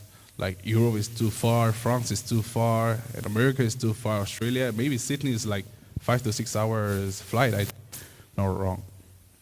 So, yes, what should we actually, the citizen of Indonesia or us as a student should prepare? Or is there a sort of any competency test to do the working holiday visa so we don't have to wait like, okay, we are not expecting 1 week like France, but maybe 3 months, 6 months is okay, but a year is a little bit too long for us, I think. So today we have the opportunity to have Bu Belinda and Pak Bahrum, so I hope both of you can help me answer this kind of question. Thank you. Okay, let me try to answer your question with my very limited knowledge about visa and immigration. Because like at the Victorian government, we don't handle visa and immigration issues. Those are handled by the federal government. It's handled by through the Australian embassy. as far as I know, Australia offered working holiday visa, but the number is very, very small. And normally, once they actually open it, it's like gone within minutes, basically.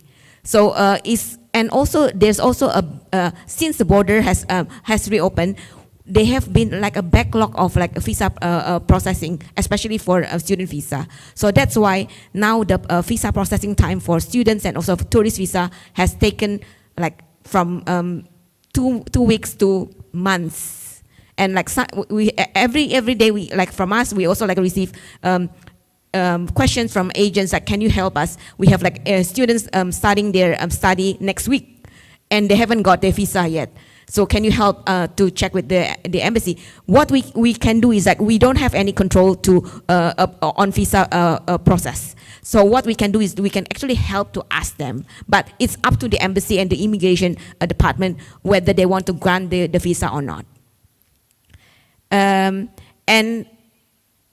another, I think, suggestion is like, if you're really, for students, for international students currently studying in Australia, if they want to work in Australia after they finish their study, there's no problem. As long as they have studied a minimum of 2 years in Australia, they can apply for post-study work permit. So that a post-study work permit will allow them to stay and work from 2 years up to 4 years in Australia. So they don't need to apply for the working holiday visa anymore. They just apply for the post-study work permit, and which is like more, I think, easier to for them. I think they will probably get it like within months. Yeah.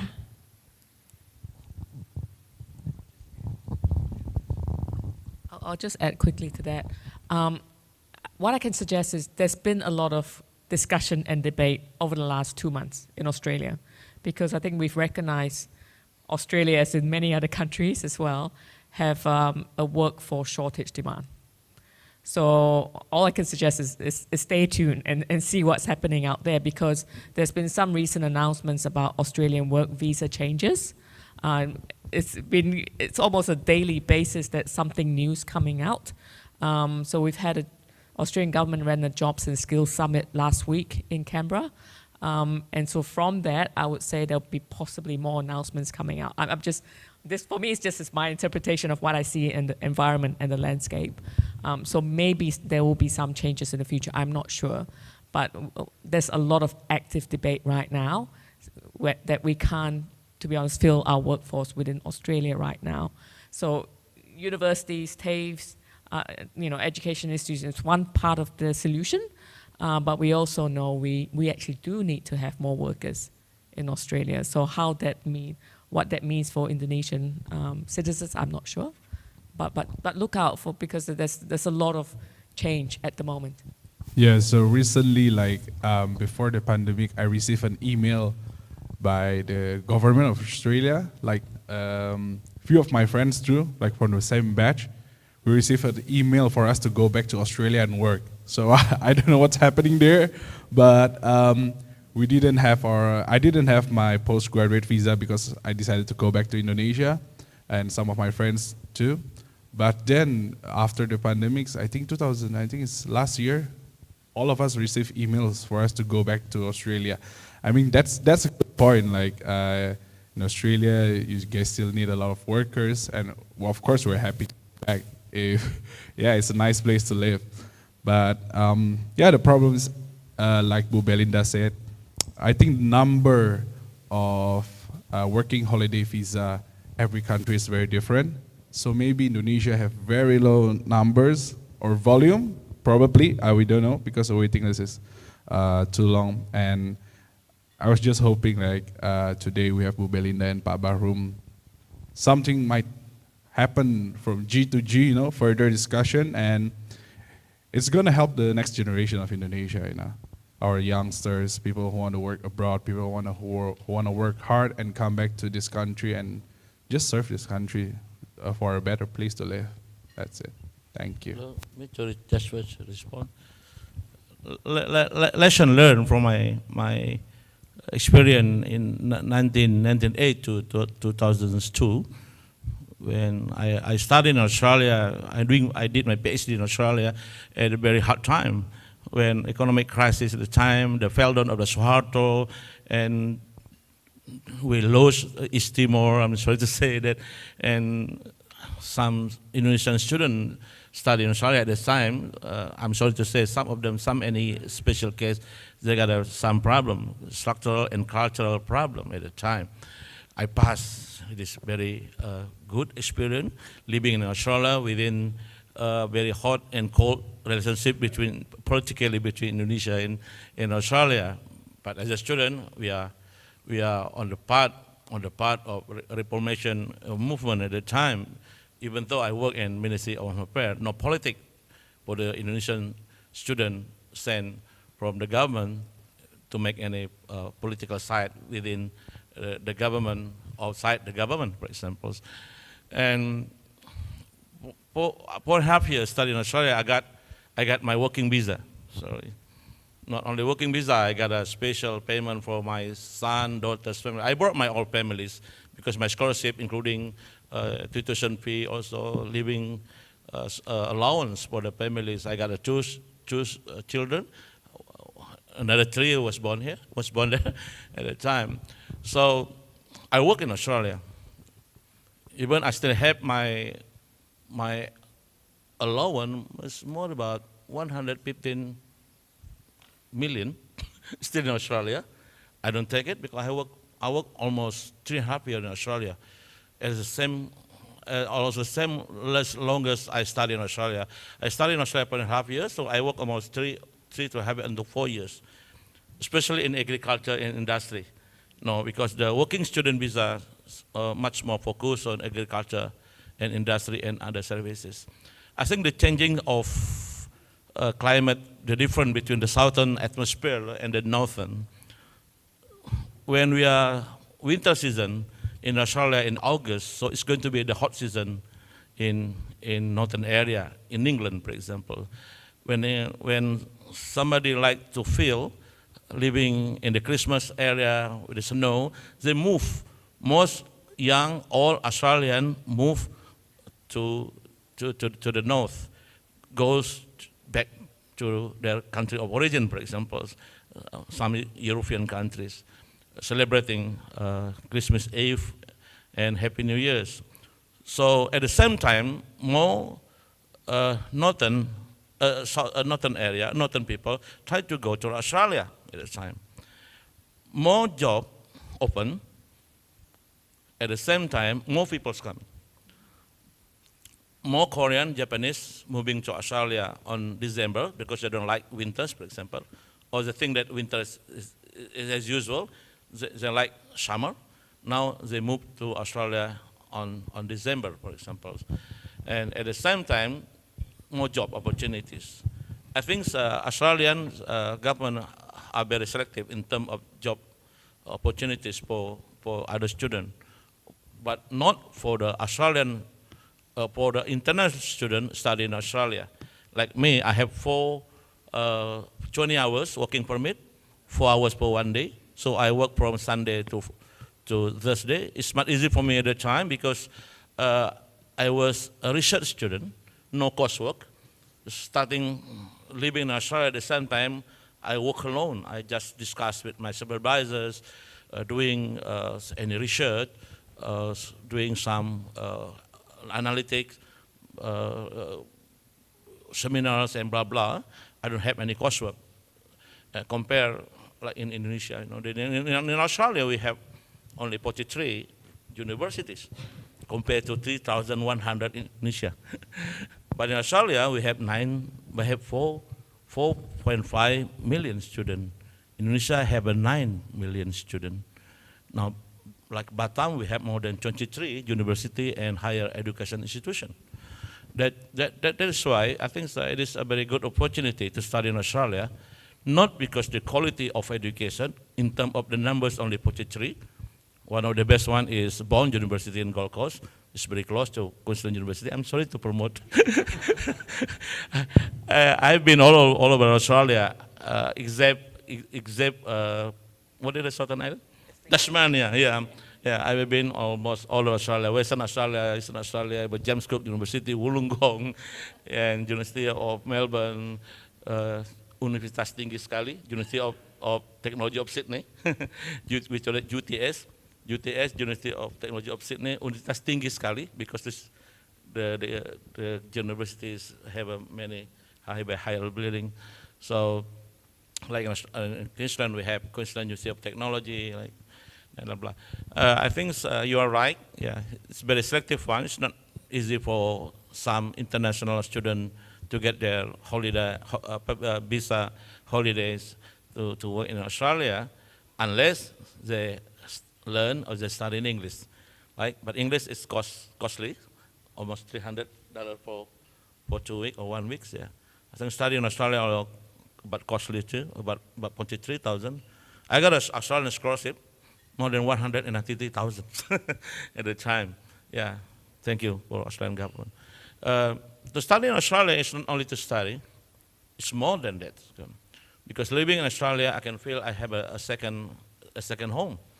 Yeah, it means to me that it's my personal perception that to bridge any relationship between Australia and Indonesia, regardless from government point perspective, because within the university to universities, student to student, culture to culture, society to society, sometimes they don't have a very big impact on the influence of between government to government, because the people stay together, people stay permanently, but the government always change every 5 to 10 years, like changing the government, changing the international and government policy.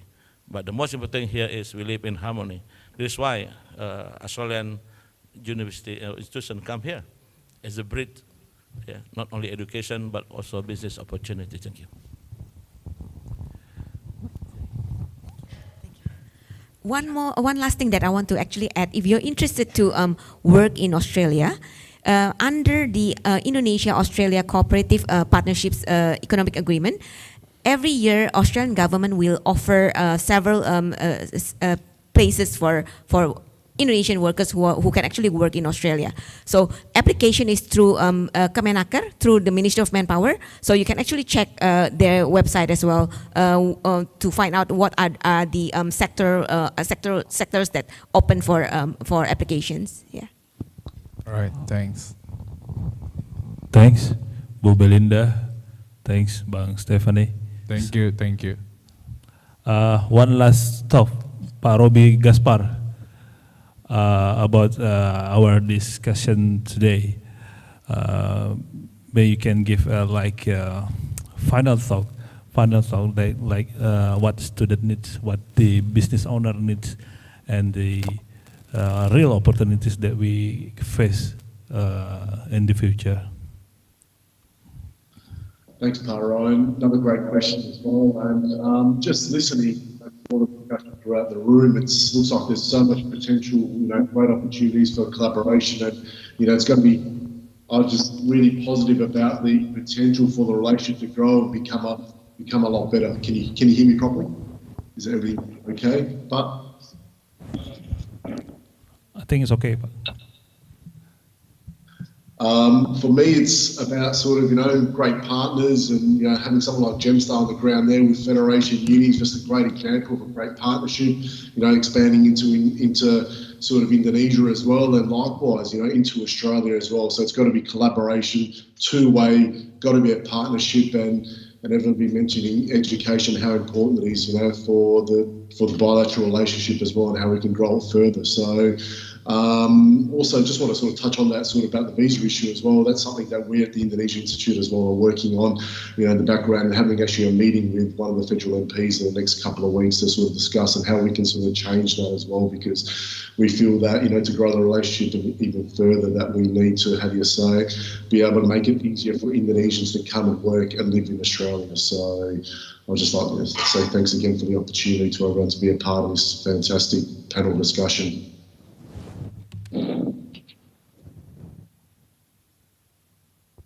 yes, Pak Robi.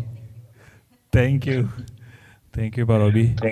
Thank you for all the panelists. Thank you, Bu Belinda. Thank you, Gemma, Pak Shams. Thank you for the experience that you tell to us. Thank you, Bu Carol.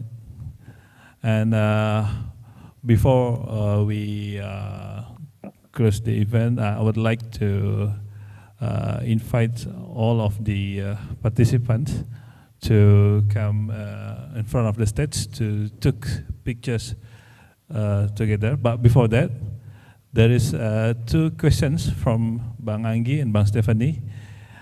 Yeah, maybe Bang Anggi and Bang Stephanie can come in front to get books from Gemma. Gemma, may you can give the books. Bang Anggi, you asked 3 questions, but you only get 1. This, I think on the stage, yeah. Okay, the first book for Bang Stephanie.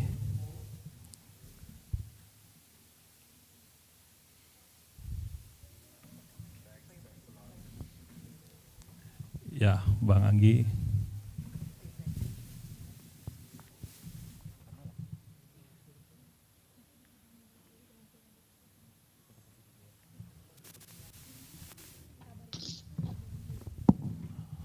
Okay, thank you. Our last agenda is not last, but we had dinner. We had dinner already served outside of this from this room. So please, we can take a dinner and sit on the table, and we can maybe we can talk longer, and we can share our phone number and meet at the Starbucks next day, or maybe something. So, ladies and gents, please get the meal or the dinner at the outside of this room. And for the all panelists, please we back to the seat and we get some dinner. After that, we get photos together. Yeah. Actually, I already published 8 books, 1 written in English. I'm not so sure. I think I'm very interesting to pass these 7 books, especially for you or for someone who's doing this meeting. But because my book are still in Tanjung Pinang, so I have to be back to get the books. But I think you have my phone numbers. I don't know whether I have to send in Australia or just to drop by to somebody here. I have written in a book, one of my dissertation and my postgraduate study after my study PhD. Thank you very much.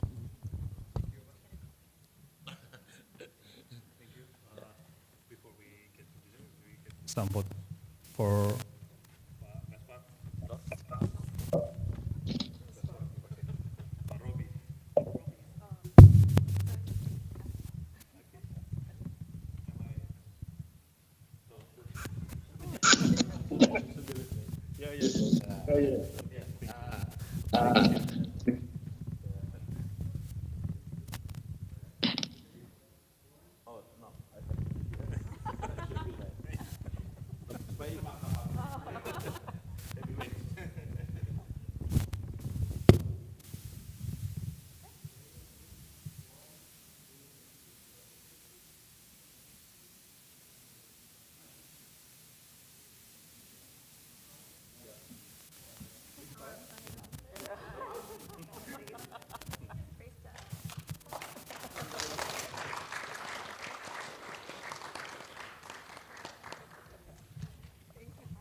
Okay, thank you for the panelists. Please enjoy our dinner.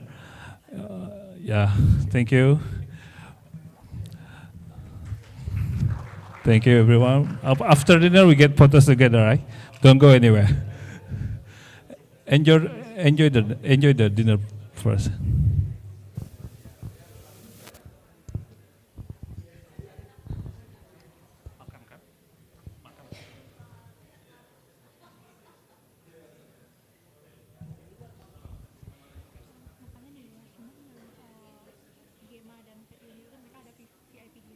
Okay.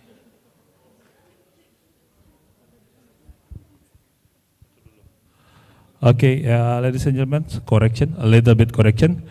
May we get photos together before we get it. All of the participants can come in front, please. Pak Samsul, maybe we can take picture together. Oke, Bapak Ibu yang masih duduk boleh maju ke depan. Kita foto bareng dulu sebelum kita makan. Sekalian kita akhiri acara. Jadi setelah makan bisa langsung ngopi lagi. Ya. Baik, boleh ke depan please, come in front. Yosi, boleh dibantu Yosi? Diarahkan teman-teman. Ya, Yosi, please help.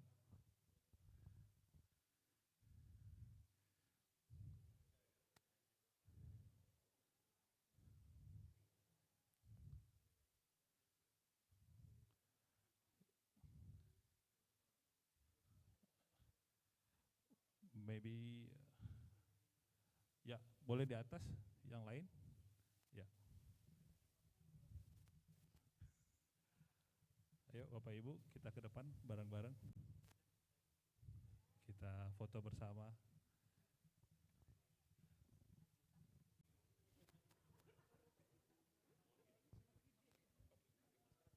Ya. Yosi, boleh dibantu diarahkan? Pakai mic aja nih. Biar bagus fotonya.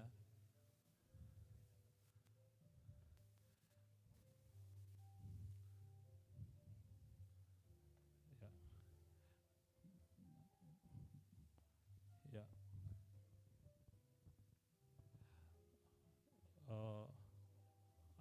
I cannot feel the photos. Can you ask 1, 2, 3 or something? Which one? Oh, in the middle. Okay.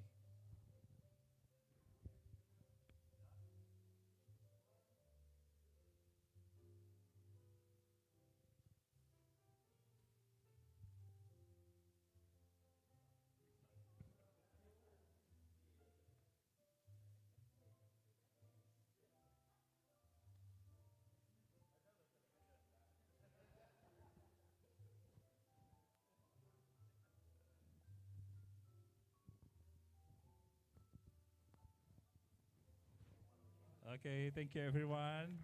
Thank you everyone. Thank you Gemstar. Please enjoy the dinner. And thanks for having me as your host. Goodbye. See you.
Please enjoy the meal at the dinner. Don't forget to wash your hand before it.